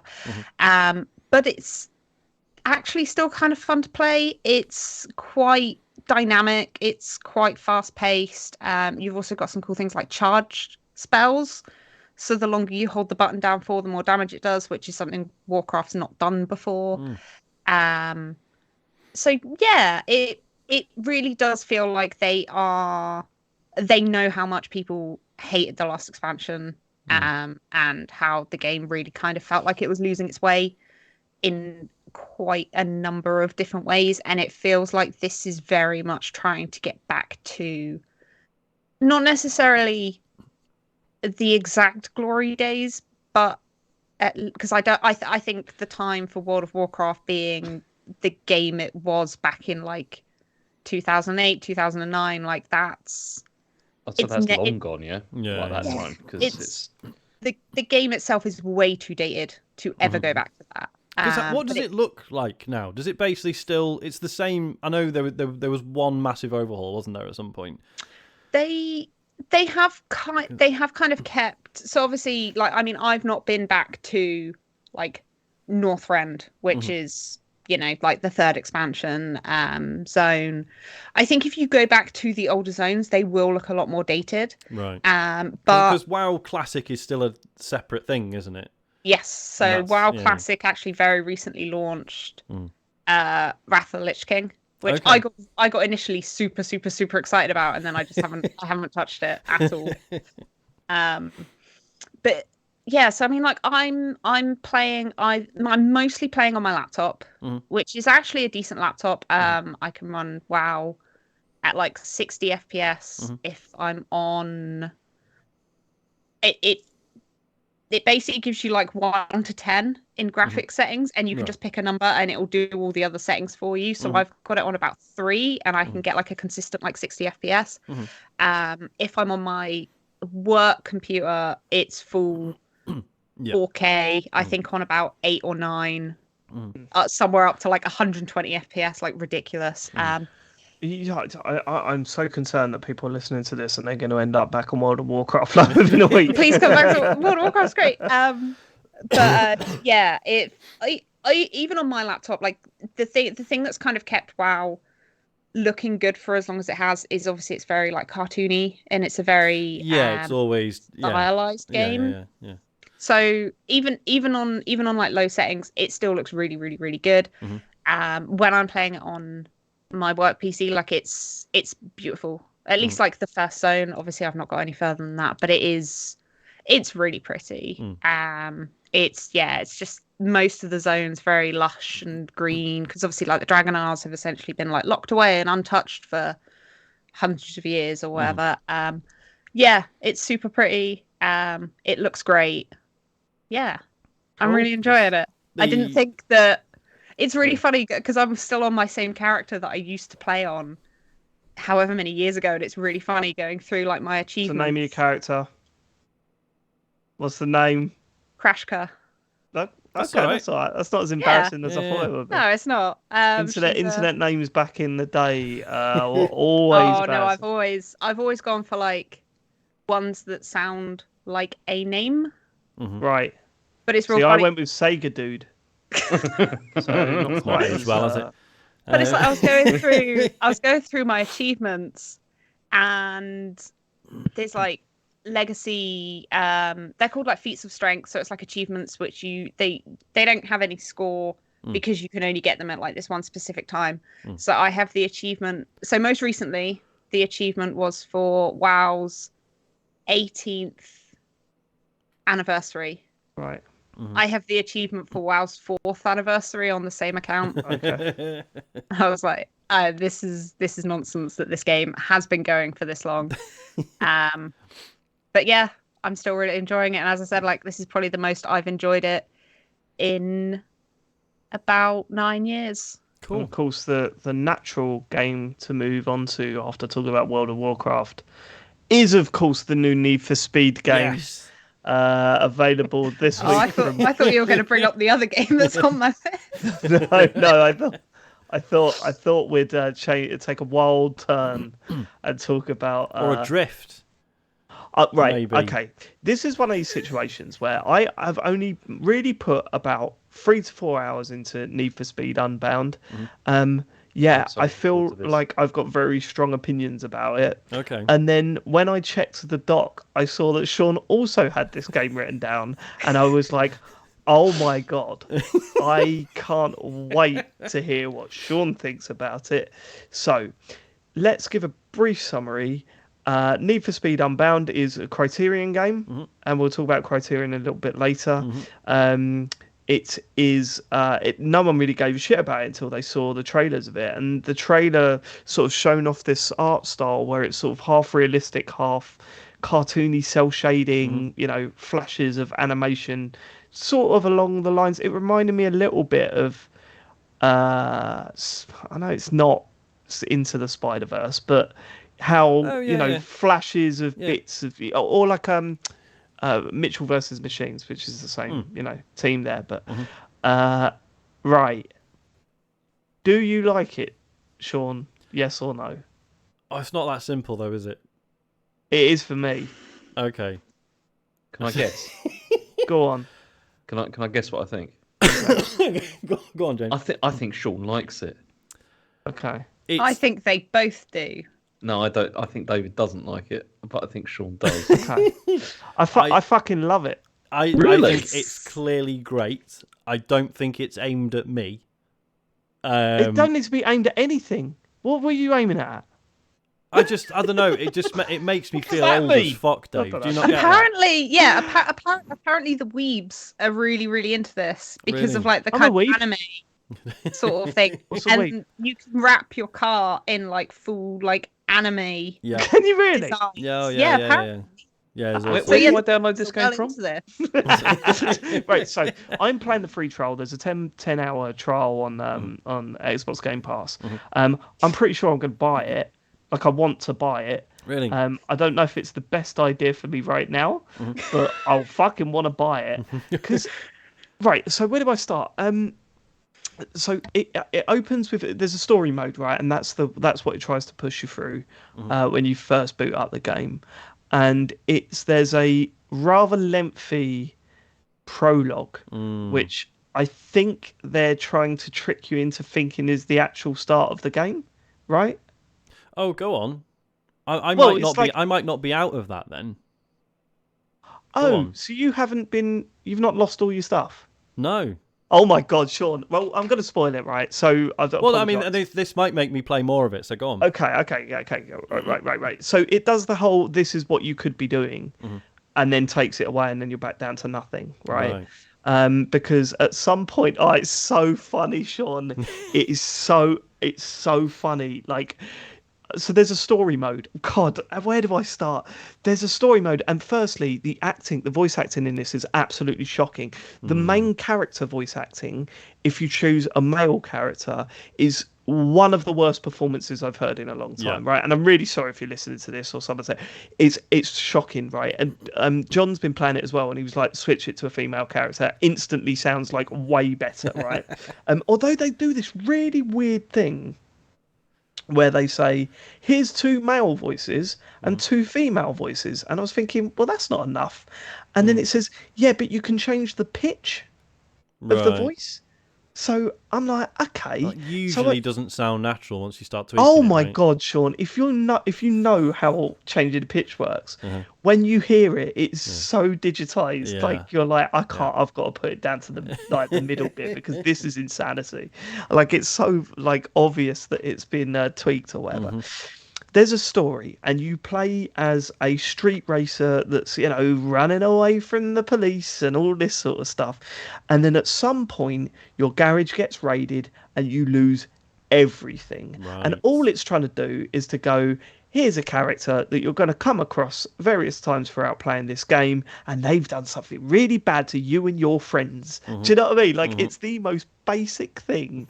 But what I loved about it, Sean, it's so funny, right? I think I wrote down the points in it in notes. So after you lose everything, the game then goes 2 years later, and you get to see your garage being completely like ransacked, and it's of it, and it lays it on so thick. What the game wants to say is that you've got nothing now, you've got no money, you're all skint, right? Everyone's upset about what happened 2 years ago, but by God, have you still got heart? So it opens on a scene with your character on the mobile phone talking to the boss of the garage, and my character said, "Been quiet today. Some old lady needed an oil change, but she didn't have enough money. She could only offer us samosas." And then it pans round, and the car is up in like being worked on, and then she goes, "Yours is in the fridge for when you come back." And I thought, fuck off, right? and it says, "Oh, and good news, it's not a rat in the storage cupboard, it's a possum, but that's still there." And it's like, okay, all right, it's run down. What next? Yeah. Right? The next thing, Sean, I'm going to send you a photo. Okay. I'm going to put it in the group chat. I'll just put it. Oh, hold on, I've got to put it in the Skype, haven't I? So Sarah can see it. The next thing, she walks over to the desk, and she says, "Oh, and your book arrived." And she picks the book up and she flips it over. And this is the cover of the book. If you look in your Skype chat now, you'll have a... Oh my god. Fuck The off. The book is two big eyes crying, and the book is called Why Am I Always Crying? Wow. Oh my god, I need to get this game. This sounds incredible. That's the book. Fucking That's hell. the book. This is like Fast and the Furious levels of sentimentality. I mean, And then Oh, that's what it's going for, right? Yeah. 100%. It's incredible. It's incredible how silly it is. And honestly, when I saw that book, I'm going to try and show the people on YouTube and Twitch. I don't know if you'll be able to see it. You'd probably maybe need to turn it up. When like it just had me. I was in fits of laughter. You can't really see it. Oh, there you go. There you go. There's the. Oh, there it is. Why am I always crying? Oh my So- god. So Love it. I mean, what I will say is that after you get past that, the prologue, Sean, it gets so much better. Like Yeah. you literally start there from was some nothing, funny and you're really lines. struggling for money. Yeah. And sorry, go on. I was just gonna say, what I played, there was like one bit I was driving around and there was like a thing that, like, we were listening to a podcast in the car, or it might be in the radio, and then they did the joke. It's like, oh, there's an advert for mattresses, right? And it kind of fades out with the woman going like, "Do you love your mattress?" And then and your mate turns it off, and then your main character goes, "Oh my god, I think I hate my mattress." It's not things like that I was chuckling at, but overall I was the like, writing's not brilliant. Yeah. I wouldn't say like I like to think that they were having a laugh with that. At Why Am I Always Crying book, but Yeah. I don't think they were. But the actual, so it does the usual Need for Speed thing that they do now, where it's you've got a safe house, you go out, you compete in races. Every time you compete in like a harder race, you get more heat. And once you finish the race, you have to get away from the police, back to your safe house to bank your cash, because if you don't, you lose all your money, right? It's been doing that. Like, I think, I can't remember the last, the first game that did it, but I think it's been doing that quite a bit. Is that a normal Need for Speed thing, right? Was it maybe Need for Speed Heat? No, it was the first Most Criterion one, wasn't it? could have been most. think I it's don't the know. first They've one. all sort of blurred together. It doesn't help the fact that like some of the more recent ones are named after the old ones as well. So it's sort of a bit of a- It's sort of a, but Criterion are interesting because like everyone's like, no, this is a Criterion one. But there's always part of me that goes, yeah, but what team is there? Because Yeah, it's not going to be the yeah. Burnout Paradise team working on this, is it? Because we know that they went on to make Dangerous Driving and stuff like that. So, and it's strange because it feels like we've got an open world city to drive around, but you don't really want to do it because all you want to do is go and do your races and get back to your safe house. So you don't have that feeling of traveling around the city and discovering things and finding little bits to do. It's that fear of always having the cops on you that I kind of like, well, you're not sort of lending yourself to discovering the city. So I'm not slagging the game off for that. It's just that's not what the game is. The game does not compare to Criterion's most famous work. So making the comparisons or saying it's a Criterion game is a little bit redundant, really. What I will say is that actually the gameplay is absolutely fantastic. That's The what I was going to ask races, you. Like, how does Yeah. it feel to drive? Like, in this? So- Is it good? so It takes some getting used to. It does take a lot of getting used to. Yeah. Certainly if you've played Forza games, which Yeah. really does push you in the right direction with everything you do. This one is very here's how you drive, and if you don't stick to our rules, we're not going to help you anyway. Like, it hasn't got a rewind mechanic. It's got, you can restart races, but only 4 times before you can't restart anymore. And you will not be finishing first place. Like, I don't know if that's what you've been assumed, Sean. Well, but yeah, but again, what's cool is it tells you where it expects you to finish, yeah, and it might be like third. So if you come third, you're like, brilliant, that's fine, and you get rewards and stuff. Like, well, after the prologue, it's how does it go down? way down. Like, you go to a race, you enter a race, it shows you the list of opponents, it shows you where it says you're going to finish, so it could be like 6th or 7th, and then you can bet that you'll beat someone higher up. Right. So you can bet that other racer, like, I think I'm going to finish fourth actually. So you go to the fifth, and then you bet. You very rarely win those if you're going one or two places higher than it's predicting. But I'm finding its approach of not just chucking constant cars at you quite refreshing. Works with Forza. That Forza is just kind of like, here's a ton of cars, do what you want, and I'll stand by the fact that I think it works in that game. This is a completely different type of game. This really is trying to force home that you've got fuck all, and you've really got to work for even the slightest tune up of your vehicle. Money is hard to come by at the start of this game, and it does not seem to be getting more forthcoming with it, with what it's given me. But I think on top of the gameplay, and even more so than the gameplay, I think the visual style they've taken with this game is it's so good. And it reminds me of when I don't know if I told Miles Morales, the PS5 game. What I love doing with that is choosing the cartoon suit, but not the slower frame rate version. So normal frame rate, cartoon suit, and the clash between how cartoony Spider-Man looks and how realistic the world around him looks, I thought was absolutely mind-blowing. I loved it. And I think, all right, this isn't as realistic looking outside of the cartoony stuff, but it still looks fucking good, right? It still looks really good. And I think they've absolutely nailed the little artistic flourishes around the cars, the little squiggly bits near the wheels when you're wheel spinning, or the wings that appear when you're boosting, and all that sort of stuff. Nails all that stuff. The characters looking out the window look absolutely fantastic. It really, really is quite a stunning game. There's a little bit of slowdown here and there, but I'm hoping they patch that out. And I don't know if you've noticed this. I've not looked it up, but I'm assuming this isn't fully ray traced, right? Oh, I assume not, yeah. The feeling that I'm getting is that they've tried a technique to mimic ray tracing, and I think it works 60 to 70% of the time, and then 30% of the time it shits the bed, and you go, oh, this looks horrendous.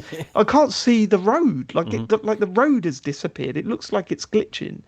So I think it's commendable for the stuff where it really does look like it's using ray tracing, or whatever lighting technique they use really does work. But those times where it doesn't, it's like, man, that really lets it down visually, because everything else just looks really good. Like, I love those effects and stuff, like, and a lot of the cars look amazing. I find the world itself pretty drab in comparison. Yeah, a little bit lacking, which is fine. Like, it's not a problem. Like, obviously that, like, that those art style flourishes should really stand out, and they do. I love the fact that you can customize them as well. Like, there's those customization with the colors and stuff. Which is really cool. The fact that, like, they're not like if you look at it at a glance, it just looks like there's all these cool special effects, whereas actually there are distinct effects for certain, like, doing certain things and for, like, certain levels of boost and stuff. Totally. The boost system is fascinating. I really like that. I don't know if this is new. I haven't played a Need for Speed game in a long time, but the fact that you have, like, two types of boost and they're on two different bars. So you have your normal boost, which is, when we hold the button to boost, that sort of builds up. I can't remember which things build that up. I think it's like doing, like, oncoming, like driving misses and stuff like that. Yeah, and then so that's the one where you hold the button, and you will get a gradual build up of speed. So that's the one you use on, like, long straights. But then there's also the boost to, like, or whatever they call it. I can't remember. It's like a short quick tap thing, Yeah, so and that's the one you get for, like, near misses and drifting and stuff, right? And that, like, you earn it really quickly, but it depletes in, like, seconds. So that's the one for, like, it's like if you've just done, like, a decent drift, you then tap that, and then that like kicks you out of the corner. Because you do, like, I find I'm slowing down a bit while drifting, like, quite a bit. Yeah, I think that's intentional, Yeah, and then because you build that boost up, and then you kick out of the corner with that. So that's got, like, a really nice sort of rhythm to it, I think.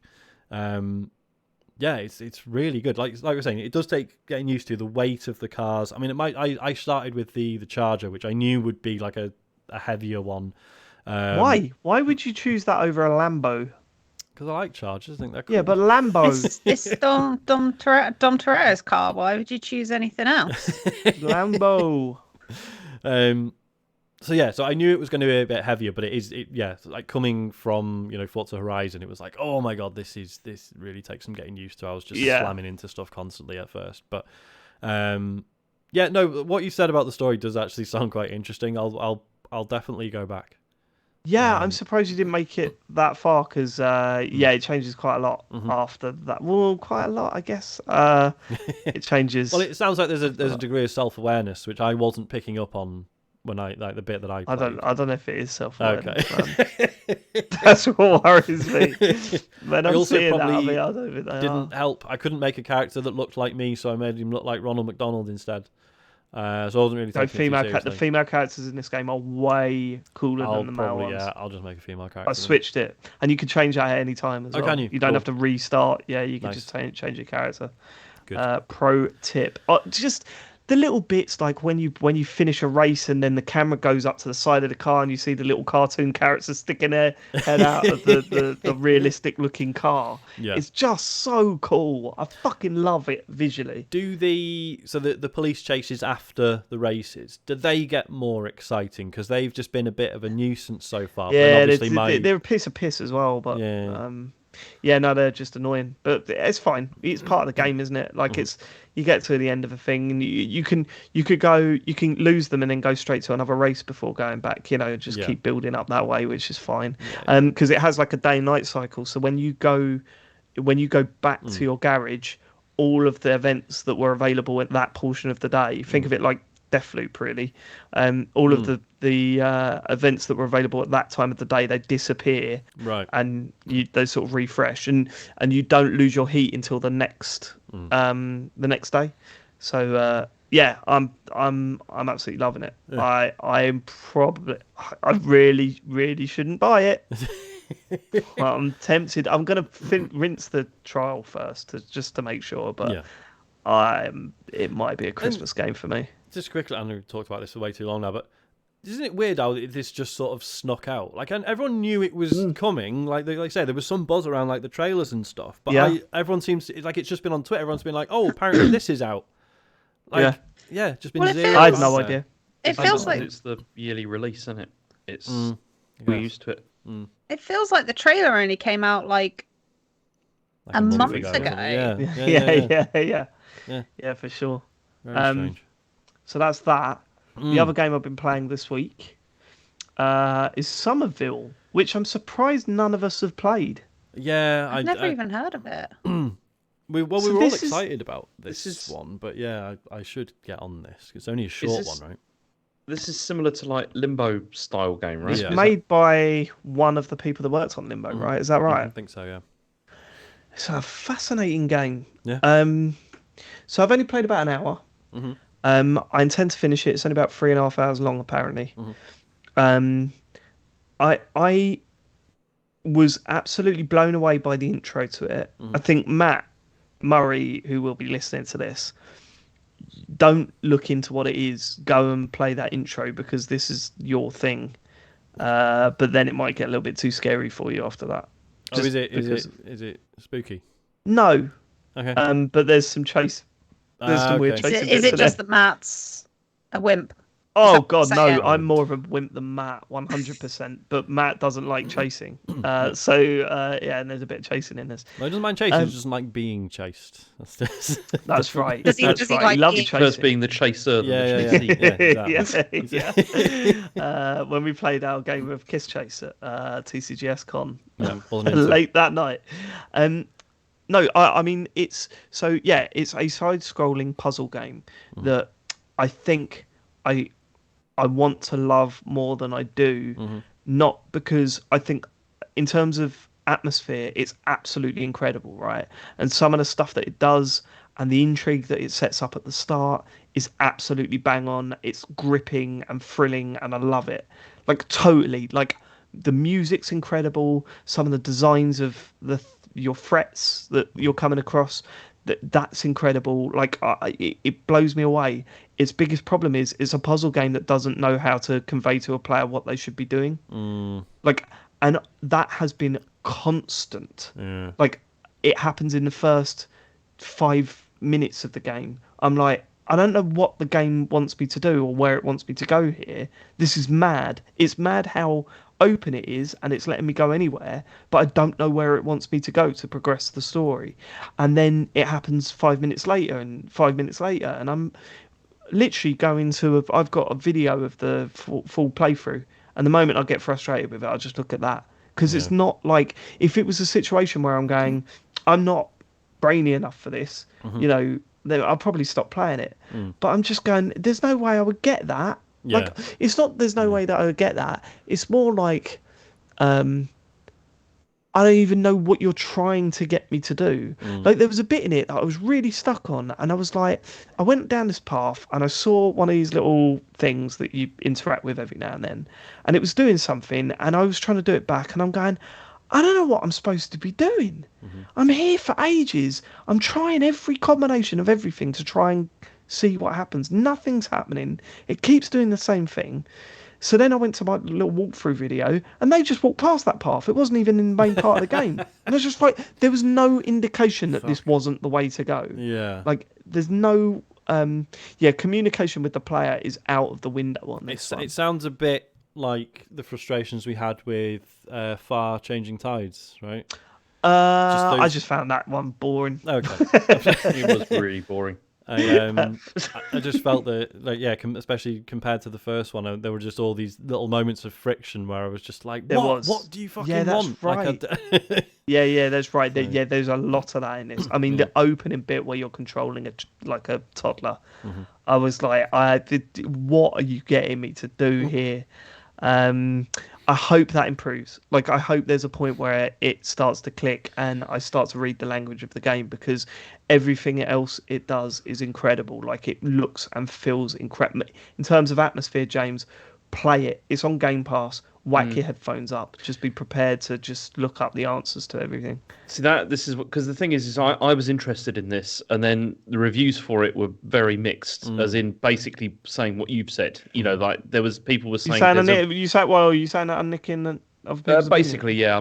You saying that I'm just I know that you like to listen to kind of funny and stuff like that. Big fan. Yeah, but no, most of them were saying a similar sort of thing, in the sense that it's like it looks there's a lot of potential here for this to be like incredible, but it's being held back by this weird stuff, like weird design decisions, which make it more difficult to get into, really. Because weird. if you I mean, that's the thing, like, you can obviously look up guides, but then that's like, it's just an added layer of friction of just like, that's irritating. Yeah, well, what's the point? It's supposed to be puzzles. I didn't have to do that with Inside. I didn't have to do that with Limbo. You know, those games intuitively told you what to do without telling you what to do. Like, that's why they were so good. In design terms, it's fucking hard to do, right? But that's why those games are masterpieces, isn't it? And that's. But I can't remember a game that's affected me this bad, to the point where I'm going, I do not know what you're asking me here. I don't understand the language of the game, and I hope it's something that I can learn, and not something that's just going to destroy it for me. And that was Somerville. That's available on your Game Pass. Sarah, you've got Vampire Survivors down. Yes. Who else has been playing this? Oh, so have you, Sean? Yeah, I'm still playing it. I'm like 30 hours in at this point. I don't know how many hours I'm into it. I think about 10 hours of that is when it was in early access, right? So it doesn't really count in terms of sort of overall progress. But I've talked about this for a few weeks now, Sarah. So if you want to lead. Well, yeah. So I really regret not getting into this sooner. Like, I'd heard people talking about it, but I'd seen like a couple of screenshots, but I still didn't really know what exactly the gameplay was. Well, screenshots really don't sell it either, do they? It looks like shit. Yeah, it looks awful. But I also have my Steam account. I mean, I've only got 12 hours in Loop Hero. I thought I had more than that. So yeah, like I really, really, really like Loop Hero as well. So like that kind of retro sort of pixel look, like I'm fine with. Also, it means it runs on my laptop, so all good with that. Oh, so Vampire Survivors, I've put 30 hours into it as well. Okay. I've had it for, I want to say, about 2 weeks. I've had it for 33 hours. I don't know why it's so compelling, but I just want to keep playing it. Like, you can't even say it's one of those games where it's like, well, no, it is one of those games where you're just like, oh, just do one more run. That run didn't quite go according to plan. I'll just do one more. But the runs can go up to 30 minutes. And that's before you unlock endless mode. I had a run the other day that lasted 90 minutes. Oh, wow. And an hour of that, I was just leaving it running. I was like sat at my desk doing something else, and I just left the game running because I'd managed to get a build to the point where I was literally untouchable up until, the run had been going for an hour and a half. So I mean, we spoke about this when you were talking about it, Sean. But it really reminds me of, was it Cookie Clicker or whatever? Yeah. Oh, you don't want to know how many hours I have on Cookie Clicker. Is it? Because Harry's playing one at the moment, and it's crazy. I don't know whether to make him stop. I've not looked at which one he's played or looking into if it's like a virus or something. But because it's easy to make fun of clickers, right? But there is design there. There are good ones and bad ones. They are kind of interesting, even though it's like, oh yeah, well, you just click endlessly. There's more to it than that. And the same is true of Vampire Survivors. And it's like, oh, it's a game where you just walk around, you don't even do anything. Yeah, but once you start engaging with the systems, there's shitloads to it, isn't there? Yeah, so like Cookie Clicker, I mean, I won't say how many hours I've got on that, because I would just leave my PC on and I would just leave it running. Yeah. And occasionally I would just check in, and if I could afford something, I would buy it. But it would just it just runs in the background. If my PC's on, Cookie Clicker's running. Like, but Vampire Survivors, especially early on, you need to engage with it. And okay, you're not firing your weapons, but you need to be on it in terms of moving. And if you're just letting it play in the background, what's the movement thing then? You don't even know to move at that point. Yeah, at the point that I'd managed to get such a ridiculous build. So nothing. And to be clear, that is like that's Sarah using knowledge proper like min-maxing. Yeah. To actually put that build together to reach that point where she's not had to do anything like. Right. And it was also through a bunch of kind of slightly hidden, slightly obscure stuff. So I am using a wiki quite a bit for this game because it does not tell you anything, and the game is so much deeper and so much weirder than you initially think it is. Because I must admit, I was getting to the point where I think I'd unlocked maybe 4 or 5 levels, and it was kind of getting to the point where I was like, I'm still kind of enjoying this, but I was like, I don't know, I kind of feel like I'm almost starting to get a little bit tired of it. But then I think it was when I messaged you, Sean, about it, and you mentioned about the weapon evolution. Yeah. And at that point, I had no idea what weapon evolution was. So basically, you can essentially have 6 active weapons which fire things or create spots on the floor that damage enemies. There's one weapon that just summons cats. And they fight over chicken. Yeah, they fight, but they also sometimes hurt you. Yes. If you run into one of the cats, sometimes they can hurt you. Also, sometimes they don't actually attack enemies. Sometimes they'll just run past enemies and not do anything. And then sometimes they'll fight each other. The cats just do what they want. But which, to be fair, is accurate. That's, pretty accurate. But then you can.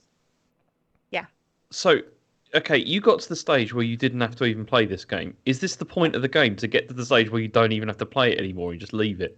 Yes and no. There are, Yeah. as you like Sarah was saying, so you initially you're just working through the stages, and and you sort of reach a point where I've kind of got the measure of this. I'm just going to keep doing levels, finding new weapons, evolving them, getting powerful. It's pretty good fun. Quite like this, and then things start happening that I don't want to spoil. But and they're nothing really. It's just that they start happening at a point where you feel like you're just I know exactly what this is.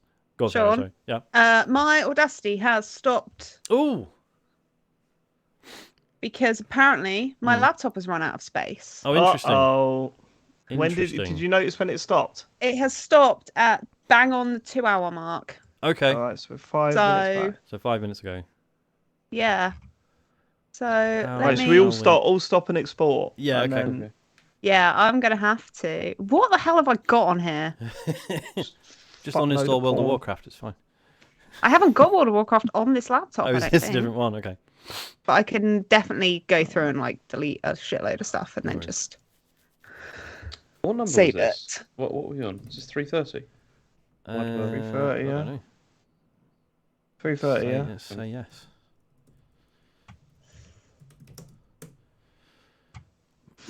Doobie-doobie-doop-boop-boop-boop.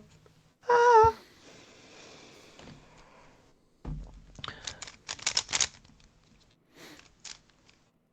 Oh yeah, I have got World of Warcraft on this laptop. We'll uninstall that. You don't actually have to. That was a joke on it. Oh no, it's fine. I've got a work laptop as well. So I mean that runs Warcraft way better. I was like, I'll go on my personal laptop because I've got Audacity already on here and Skype already on here, rather than installing it all on my other one. Yeah. How's everyone in the chat doing? We all alright? We all enjoying it this week? It's good Yeah. See, Game Core as in a chat with some sass. Is that some sass? A podcast about game. It is. To be fair, they're not wrong. Yeah, you're right. Yeah, good ep, says Mr. Shy, who actually doesn't listen to any of our content anymore. It would appear in the old Discord. What's your language? I will fucking time you out. I just found out about this podcast. Hey, well, welcome, Gamecore. If you like video games, then my word, are you gonna fucking hate us? Like every other prick who gets in touch and says, "You guys don't know about games," and we go, "We know we don't know about games, but we're trying. Doing our best we're trying our hardest to learn." Well, we're not all trying. Oh, James doesn't try. James Farley doesn't try. That's James Farley, by the way. Doesn't try. I'm going to delete all my old files. He's the James is kind of like the hype man. Group. I mean, I'm just like Jeff Keighley, basically. Yeah. What can we tell Gamecore to convince Gamecore to become a TCGS fan? What can we say? People in the chat, I want suggestions, please, while we deal with this technical issue. No suggestions cropping up in the chat. Yeah, what do people say when they? Because obviously, people are very kind and they do recommend this show to other people. What's the pitch? What do they say? James looks like he needs a kip. I texted Sean earlier and said, "Watch James, his eyes are rolling back." You nearly fell asleep, didn't you, during that bit? It's 10 past 12. Be honest, did you nearly fall asleep? No. Why are you not being honest? I saw you doing this. At one point you went... You do look a bit like your eyes are bleeding, James. I'm so tired. Pubis says the podcast kills some time. There you go. Right, so I have saved what we've got so far as an Audacity project. Nice one. Shall I start a new one? Yes. And Yeah, then, we're going to start a new one. Yeah. And then I can reload up the first part and then export that. Yeah. Yep. Yes. Oh shit! Fucking hell! I've made a mistake. I'm gonna have to export again. I'm so sorry. Yeah, I don't want to try exporting now, just because otherwise we'll be waiting around that's fine. for Yeah, that to export. But it's saved as an Audacity file. So cool. Cool. Yeah. Yeah, Game Corp. We had a long discussion about Need for Speed Unbound before you got here, and my word, is that a fun game? Even though it does have some of the most shocking approaches to mental illness that I've ever seen.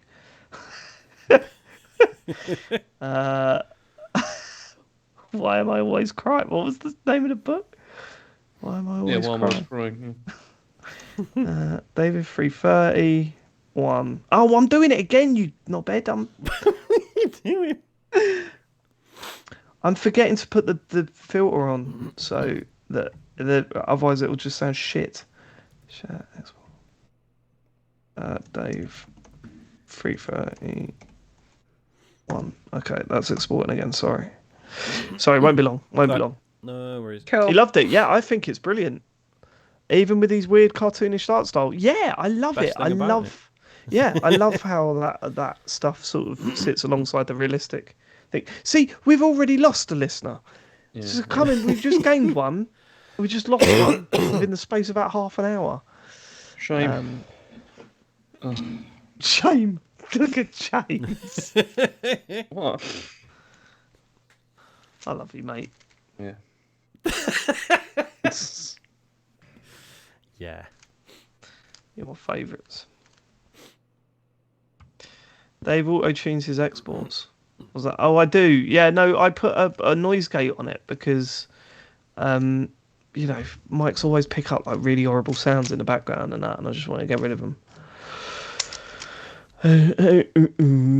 So we won't. We got that trip to Millwall Football Club to meet Santa on this Sunday. Cannot wait to get photos to show you how bad the Santa is at Millwall Football Club. That is going to be something else. That is, considering this is a football club that when we went to the stadium tour, the bloke said, take as many biscuits as you can because if we finish this pack, we're allowed to open another one. It's going to be quite... and the tour guide got the result of the only FA Cup final we've ever been in our history. He got the result wrong when he was telling us about it. Yes, we got beaten by Manchester United 2-0. It was 3-0. Oh, was it?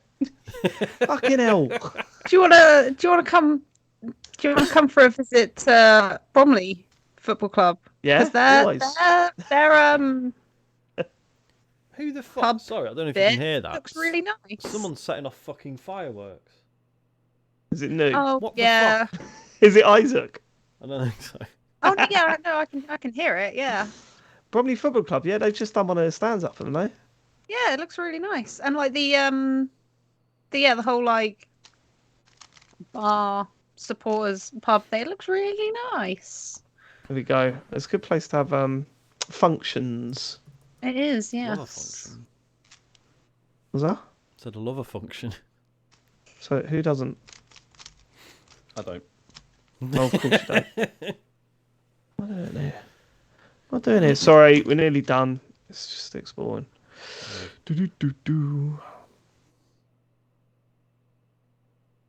Oh, fucking hell. It's normalising now, Sean. Takes a long time to normalise this voice. You don't need know to what I mean? normalise. What are you doing that for? I'm not. It just automatically does it, doesn't it? It doesn't need to. Yeah, all right. As Well, well. tell fucking Apple then, who created the Fucking software. will. I'm going to phone them up. Jesus Christ. I Trust Tim normalise Apple it, more than convert you. it to mono. I do the whole thing.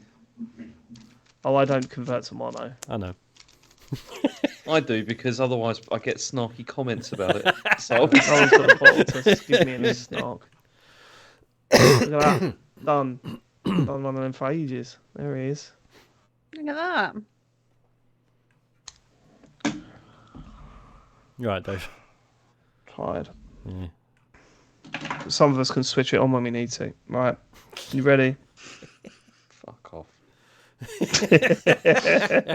Yeah, I'm ready. It doesn't do anything. I must admit, especially after like this week's episode, I kind of want to go through the whole season of Marvel calls when it's done, and see how many out of the total start with the two of you just having an absolute row at each other. Right. Let's address that before we start. So we at that point, the point that people are listening to now, this was that is the height of pressure. We had to watch a film and record a podcast and do this one as well. Yeah. Like, we were at a point where we were like, we've got 3 or 4 weeks left before we announce this thing. It was honestly, I wanted to kill him at times. It was, because it was like, well, also it was like, can we do 2, one after the other? Like, Yeah, I really didn't want to do that because we did that once and it was our worst episode. Yeah. Right, and I listened to one the other day, James. I cannot believe this. I listened to one the other day, and we said, I think it's the last one that was on the Patreon, and I went, oh yeah, of course, we're coming off the back of doing a 4-hour stream. 4-hour stream, and then we did a Marvel calls. Yeah. Fuck me, what were we doing? Yeah. Right, okay, everyone hit record. Oh. Done. Yeah, I'm recording. Cool. 3, 2, 1. Matt. And you were talking about vampire. Do we just start again about Vampire Survivors? Let's Because we missed like 5 minutes, right? Yeah, just to make sure. Yeah. Cool. So the other game, Vampire Survivors. You've got this down, Sarah, and so have you, Sean. You've been playing it again. Yeah, still playing Yep. it. 30 hours in at this point. Yep. I think I've sort of finished it, but there's definitely still mysteries to uncover. How about Don't you, see Sarah? that interesting. Is this a game you can complete then? You can finish Yeah. this then? Yeah. Oh, I Yeah. didn't realise that. I thought this was just one of those, like, it goes on for eternity. Like, No, kind of no, game. there's- You didn't realise that. definitely- They just told you in the bit that we had to edit out. David, technical issues. we're recording it again. Oh, sorry. pretending Yes, that's right. You're absolutely it's right. all Yes. off the Sorry. cuff. Yeah. I mean, I've talked about this quite a bit already, Sarah. Do you want to? Yeah, so I'm also 30 hours in. But I only bought it when it came out of early access. Obviously, everyone's been talking about it constantly, but I didn't really know what it actually was. I'd seen screenshots and I was like, I don't really know what this game is. The screenshots look really bad. The Like, it doesn't screenshots do look bad. The game is not an attractive game, but it works for it, and it does some really cool things at times. But yeah, so I've put 30 hours into it. There was a point, maybe about 12 or so hours in, where I was like, I feel like I've kind of seen what this game is, and I kind of thought I was starting to get bored of it. But then Sean was like, Have you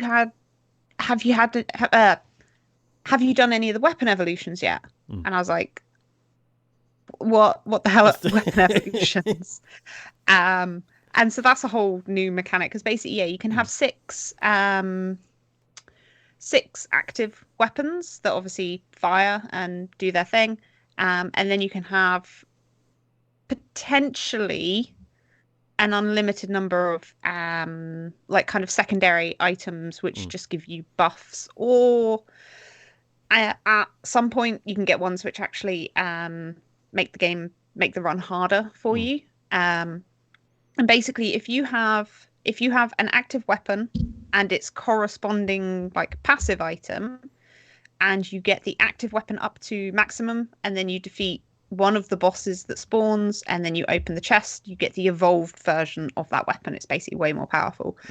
And then so I started playing around with those, realized that there are some versions of them that are insanely powerful, and just have, if you get like 3, I've had a run where I've had 6 evolved weapons, and that is just complete madness. Like, you can barely even see where your character is because of all the numbers and like weapon effects that are going on.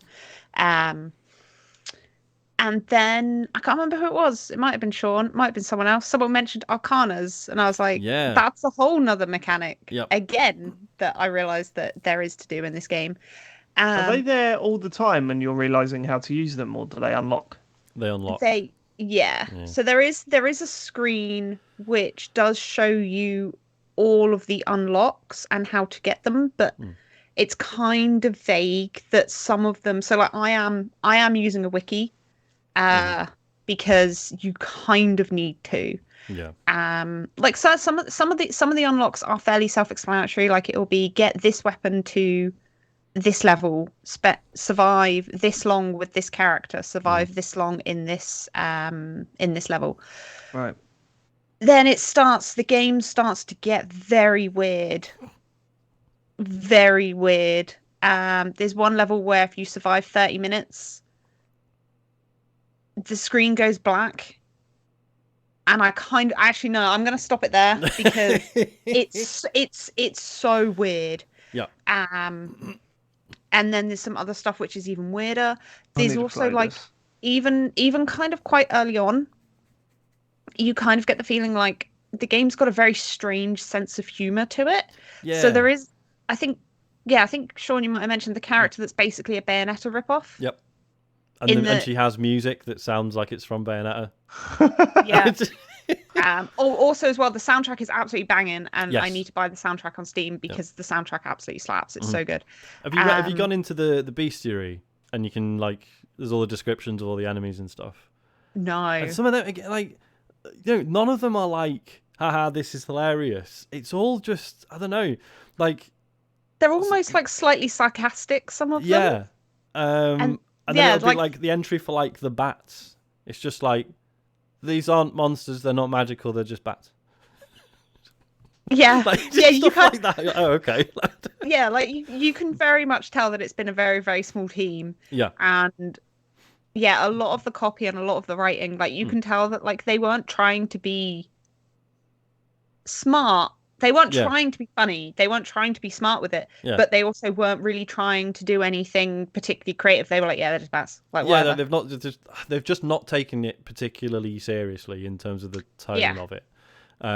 Like the fact that when you when you unlock a new character, and like because you find these like coffins in the stages, right? And basically you open a coffin, and a character comes out. And they kind of say like, there's like sorry, but the vampire's in another coffin. And then like the OK button has OK question mark on it. Yeah, like, okay. Just loads of little touches like that. Yeah, it's weird. Yeah, and like you say, it starts like you do like a certain number of levels in it, and you kind of you think you've like got the gist of it. And you think you know what the game's about at that point. And you're like, I know how to put a decent build together, get some evolutions on the go, survive to 30 minutes. You're doing like level after level, and then it just starts throwing stuff at you that's like it's nothing, right? But it's just things that are a little bit out of the ordinary. But because you're so set in how you think the game works, like these little things will happen straight away. You're just like, oh my god, what the fuck was that? What just happened? And it's just amazing at the way it just pulls the rug out from under you with the slightest things like that later on is just amazing. But even like obviously that stuff is kind of what's keeping me going. Yeah. And kind of I think got me over the hump of being like, oh, I think I'm starting to get a little bit bored of this. Yeah. And then obviously, when you start opening, like obviously at first you're like, oh, you kind of get that whole like, oh, one more run. Oh, I need to get to like 30 minutes on this level. And just doing that is really compelling. And then obviously then you start to get into the kind of additional layer with like weapon evolutions and arcanas and stuff like that. And that just adds a whole extra couple of levels to like your weapon build. And it does kind of get to the point when you're like, oh, okay, I'm going to try and go for this particular build to see how these things work. And like you will find certain items work really well with your particular like play style. So when I was very, very early into playing it, I was like, oh, garlic is the best weapon because it basically makes this like damaging aura around you. So if any enemies do get through like your projectile weapons, fine, they're just going to crash into your garlic aura and die. But then I found what's actually way better is if you go for the Santa water. I don't know why it's called Santa water. I think it's probably a play on like sanctified water, as in holy water. But then there's a few, isn't there? Like there's one item that's clearly a candelabra, but it's called a candelabrador. And again, I don't know if it's a genuine mistake or if they're trying to be funny. I don't know. It's just such a weird game. But the Santa water, if you get the evolve, so basically that flings out these bottles of water and they crash on the floor, and obviously it's like these puddles of holy water which damage enemies. If you pair that with the passive item, which basically draws items towards you, which also includes the experience crystals that drop when you defeat enemies, it basically draws things to you from further away. So it means you get more experience easier. Because obviously you don't need to get as close to massive groups of enemies to get the experience from the ones you killed. But yeah, so those two are the two that work together to evolve the Santa water. If you evolve that basically makes the puddles on the floor move toward you, and as they move towards you, they get bigger. So if you keep your character in quite a small area, that whole area will be covered in like the damaging holy water, and the area of effect gets way bigger than the garlic ever does. So nothing can get close. Like that was how I managed to get a build where using like the holy water, I'd got to the end of like the half hour, but I've unlocked endless mode, so the runs don't end until you die. And I'd managed to get a build together using a bunch of other stuff, but also the evolve like holy water. I just left the game running for like an hour. I didn't do anything. The fight, because I didn't need to. I'd like all of my weapons were all evolved to a certain point and were doing so much damage and also feeding off of each other and playing off of each other to the point where nothing could get close to me. Oh, right, okay. So you could just like stand there and it automatically just absolutely wipes everyone out. Yeah. Okay. And I was just and I also had an Arcana, which basically brings everything to you every 2 minutes. So I was killing things and getting like money and experience. Because once you've completely maxed out everything, if you do that before the end of a run, whenever you go up a level and would pick which weapon to upgrade, instead you just get money. So it was just constantly killing things, bringing experience to me, which would then level me up, which would then get me money. So yeah, I literally just left it running for like an hour and a half. Right. Like the final run time was like an hour and a half, but an hour of that was literally my character just sat there, just like destroying anything that came close. Okay, I should probably play this, right? You really should, man. It absolutely, it's very much like numbers make brain go burr. Yeah, it sounds numbers, like a cookie clicker. Numbers, lights, explosions make brain feel good. Yeah, I worry about that. Well, because Isaac really enjoys watching me play it as well, right? And he's like learned like loads of the evolutions and stuff now. So whenever I like I'll tell him like, all right, I've got pentagram, I've got it to level 8. And then, like, as soon as we see a treasure chest, he starts to go, gorgeous moon! It's going to be gorgeous moon! Oh, I haven't got that one yet. That's the next one that I need to get. It's such a pain in the ass to level up, though, because it just deletes everything on the screen. Yeah.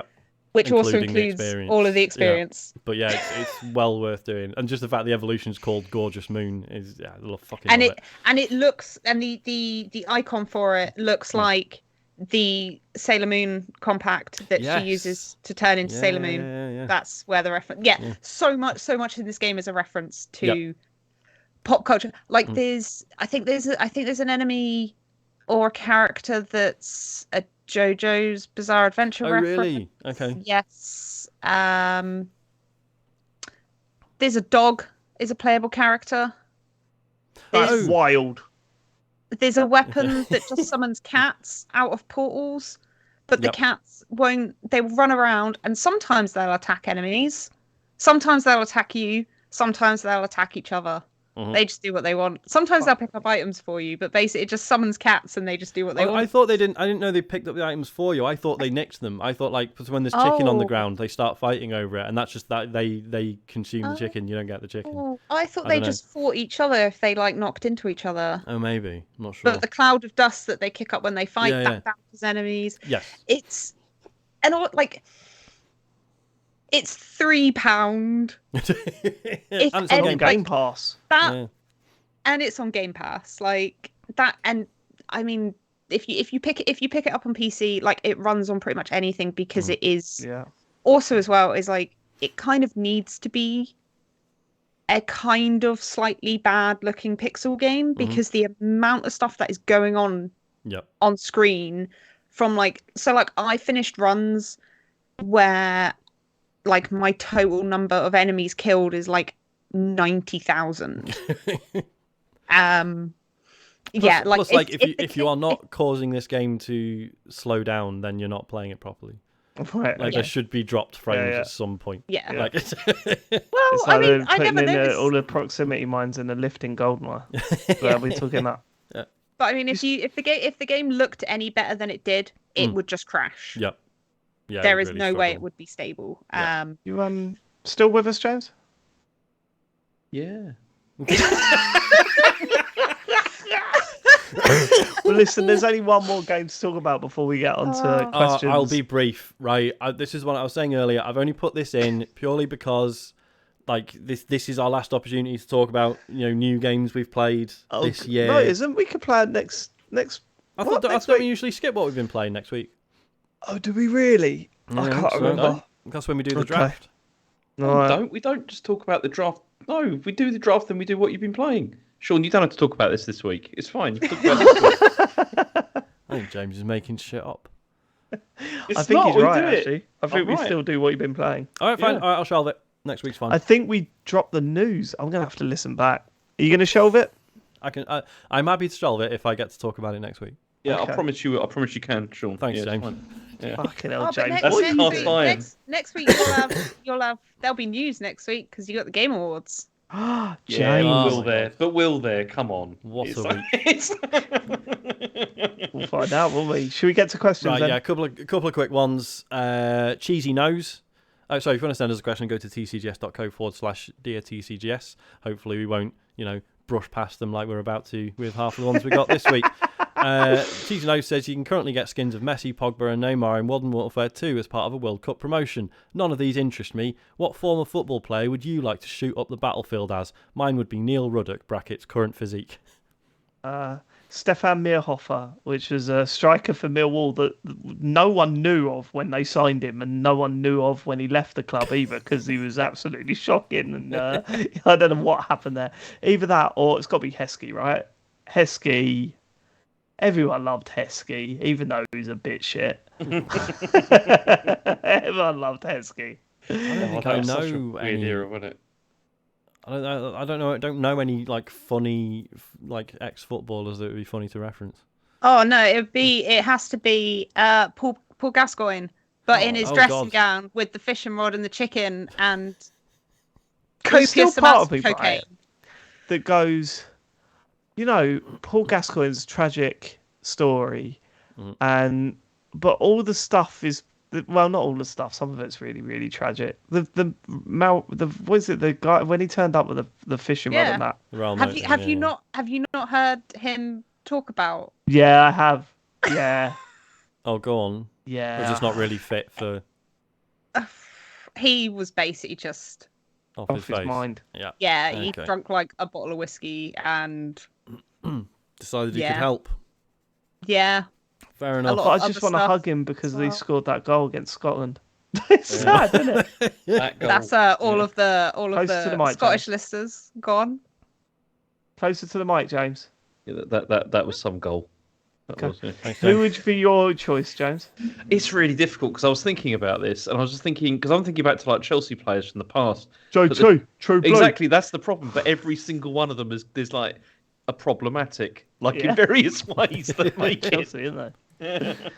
Oh, what about Vinnie Jones? Oh yeah, He'd Yeah. be well good in Call of Duty because he's like big action star now. yeah, man. I'm Well, surprised he hasn't was been and in then it yet. disappeared. I'm surprised he hasn't been in Call of Duty. That That's- seems like the perfect match. Yeah, what happened to Yeah. Vinnie Jones's film career? Well, it was Did a it basically snatch. turned out you could just play that one guy in Snatch and that was One kind of it? character. He was the I juggernaut. want to play. Oh, yeah, he was I the wanna play Juggernaut as as well. Dennis Wise. Oh, Dennis Dennis Wise. Yeah, In a video game, it'd be like Odd Job in Exactly. Goldeneye. That's what it'd be. It'd be like Odd Cheap. Can you believe he was our manager, James? I know. It's took you So to an FA bizarre, Cup final, yeah? He took us to an FA Cup final. Yes. Yeah. It's so weird. It's so bizarre. Okay, sure. Vinnie Jones, I haven't been able to find how his film career is going, but he did get divorced 3 years ago. Sorry, Vinnie. He might have deserved it. You never know. Maybe the best thing that's ever happened to me. Well, You yeah. know, I live and sleep in a racing car, Homer. Do you live and sleep in a racing car? No, I live in a big bed I with sleep my in a wife. big bed with my wife. Can I borrow a feeling? And he's got a picture and his face on it. But what was the? I can never remember the drawing. What was the drawing meant to be? Oh, it was. It's dignity, Diane. That's it. Don't you know dignity when it stares you in the face? He's in. So this year, he was in Bulletproof. He played Allied Biscuits. Played Go someone on. called Temple in a film called Bulletproof. Last year, he was in Rise of the Foot Soldier Origins. And just a Sounds like load he's of doing other very films. well. Has you've he been never- in a video game? I don't believe he has. Well, Has- the Apart other from FIFA 19 or whatever. Yeah. 19? the other one I thought of was Michael 96. Owen, but the Michael Owen from that really The video. bad football Same game. video, yeah. That, Jamie's that got video, no but also chance. there was a there was that clip going around Twitter the other day from that really bad video game of him doing that really bad voiceover. Yeah. That's a And good one. it sounds like he can barely read. We've all seen the one where he's like taking the free kicks against that 16-year-old 13-year-old. goalkeeper, right? Yeah, Or those 13-year-old goalkeeper, absolutely like Brilliant. belting him. But there's the better clip is the one where he's on the 6-yard box, volleying the ball as Yeah. hard as he could at the same kid's head, and the voiceover of Michael Owen going, "I just love volleying. Tommy's got It's no terrible. chance." And he's sitting there, and the kid's like flinching. And Yeah, the kid's going like that. Like, he's pinching around, like trying to avoid the ball.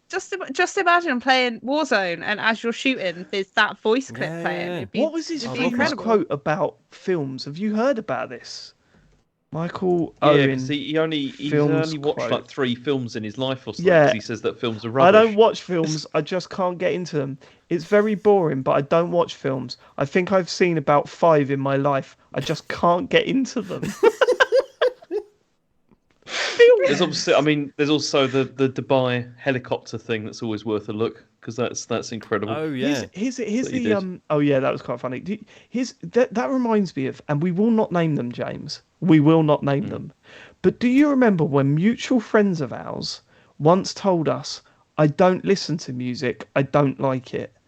Oh yes, I do. Do you remember how angry we got? Yes. Oh, what do you mean? What do you mean? Like music, I don't listen. Well, like rock music. Yeah. No, I don't listen to music. What the fuck are you talking about? It's like, how does that work? Like, what is? What do you mean music? Like a particular genre of music? No music. I don't listen to any music. Just don't like it. Yeah. What the fuck are you talking about? I mean, that is a wild Yeah. take. Any more questions? Let's do one more. It's a quick one. MD Kraboff says, "What video game location would you like to take a Christmas break in?" Oh, gold. That's got to be. I'll tell you what. Do you know what? To mix it up, I've always wanted a hot Christmas. To try a hot Christmas. Have you though? Yeah, I don't- think I do. Oh man, because I've been watching. Because Isaac keeps making me put the Christmas episodes of Bluey on at the moment. Yeah, and they're all I'm having a just like- barbecue. Yeah, having like a massive fucking roast in the middle of summer in Australia. Fucking gleaming. No, I'm they go and thinking- have they do like a barbecue on the beach. I mean, you could do, I suppose, but there's one episode where they have like a roast dinner, and it's I heard those Australians have barbecues on Barbecues, beaches yeah. over there. Yeah. Here's my answer, and I think this is the only real answer. The level in this is the best of both worlds, Sean. go on. The level in you've not fucking played it. Yeah, Astro's Playroom that Oh, yeah. starts off with a water slide onto a beach and then goes into this ice level, ice fair and snow dues. level. Well, there you go. Yeah, it's fucking Everyone brilliant. wins. That way, I'll be on the beach and I'll see you in the ice level later for my roast dinner. Fair dues. James? Go on. No, make James answer it because Alright, he's checked I will out. answer it. No, He's I've fully got fucking checked out. No. I'm going to steal Ben's answer from the chat, which is Brilliant. Kamurocho, because Kamurocho was amazing at Christmas because I went there and it was great, and I'd love to go back there for Christmas. It was Just brilliant. to be clear, that is the red light district in Tokyo. Yeah.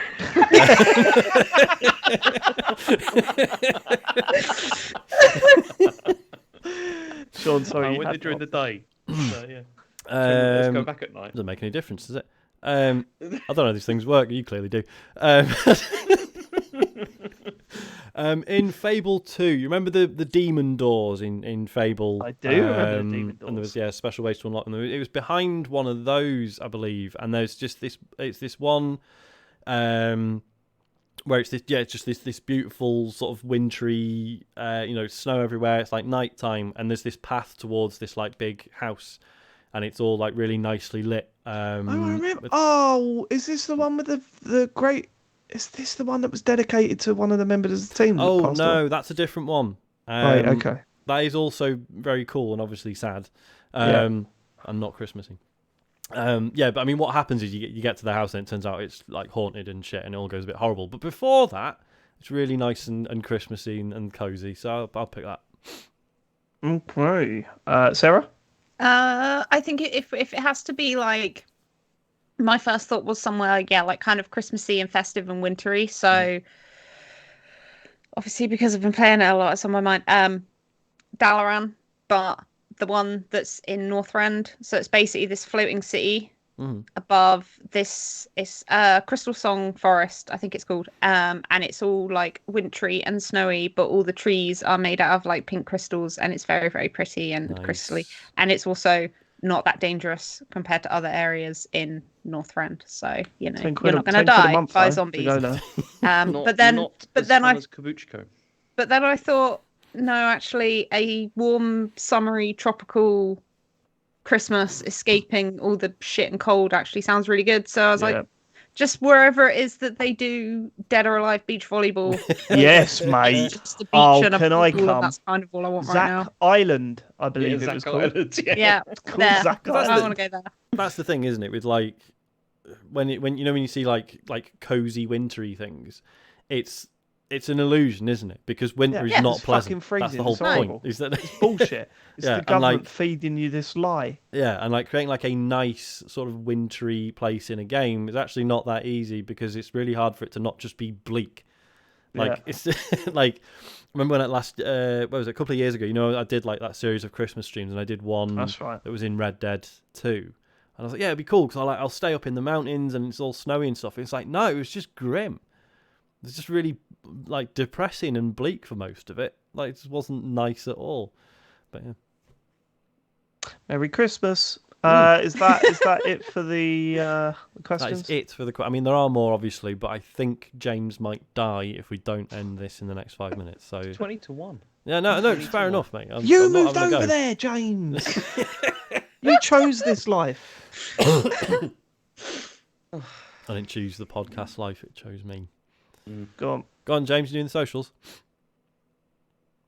Yeah, I've forgotten about this. I totally on. forgotten. Every time. No, you not every forget about time. I've this. been better at it recently. Go on, then. I'm just going to read what's on the doc. Cool. So on Thursday, there's Bill's bedtime builds. Yep. Buzz Lightyear Spaceship Part 1. Is that right? That's what it says. Okay, so that's happening. I'm not doing a stream on Friday because I don't want to. That's not what it says. It's not what it says on the doc, but all right. Yeah, no, but that is what's going to happen. I'm not doing that. I do have to do that Twitch Prime stuff. Yep. If you want the money, James. If you Okay, want the money. we also have a Patreon, which is TCGS. Is it .co? Yeah, TCGS.co. You doesn't even mention the Patreon here. What are you bringing that up for? I thought you were supposed to. No. Okay. Just Read the Twitch what it stuff. fucking says, James. Okay. Twitch Prime Gaming subs. Yeah. That's what it says in the That doc. is what it says, to be fair. Yeah. So yeah, if you've got if you've got Amazon Prime, you've got Twitch Prime, please subscribe to us using that. Thank you. And then if you've got, and then also you've got like, go to the tcgs.co website for everything else. Nothing going on Wednesday? Well, hang on a minute. Aren't we? is there hang on, anything- whoa, whoa, whoa. It's not. There's nothing else on the dock. There is Are we- nothing else on the dock. Aren't we doing the bonus show on Wednesday? Are we? Yeah. I think we are. Oh, what? There's no World Cup Wednesdays? Yeah. Well, but apparently Friday's free. Yeah, Fuck's Friday's free. You can do Football it on Friday. Friday. Yeah. Oh, what? Oh, well, I'm going to have to... I mean, Fuck's sake. we all planned it out. We can move it if you want.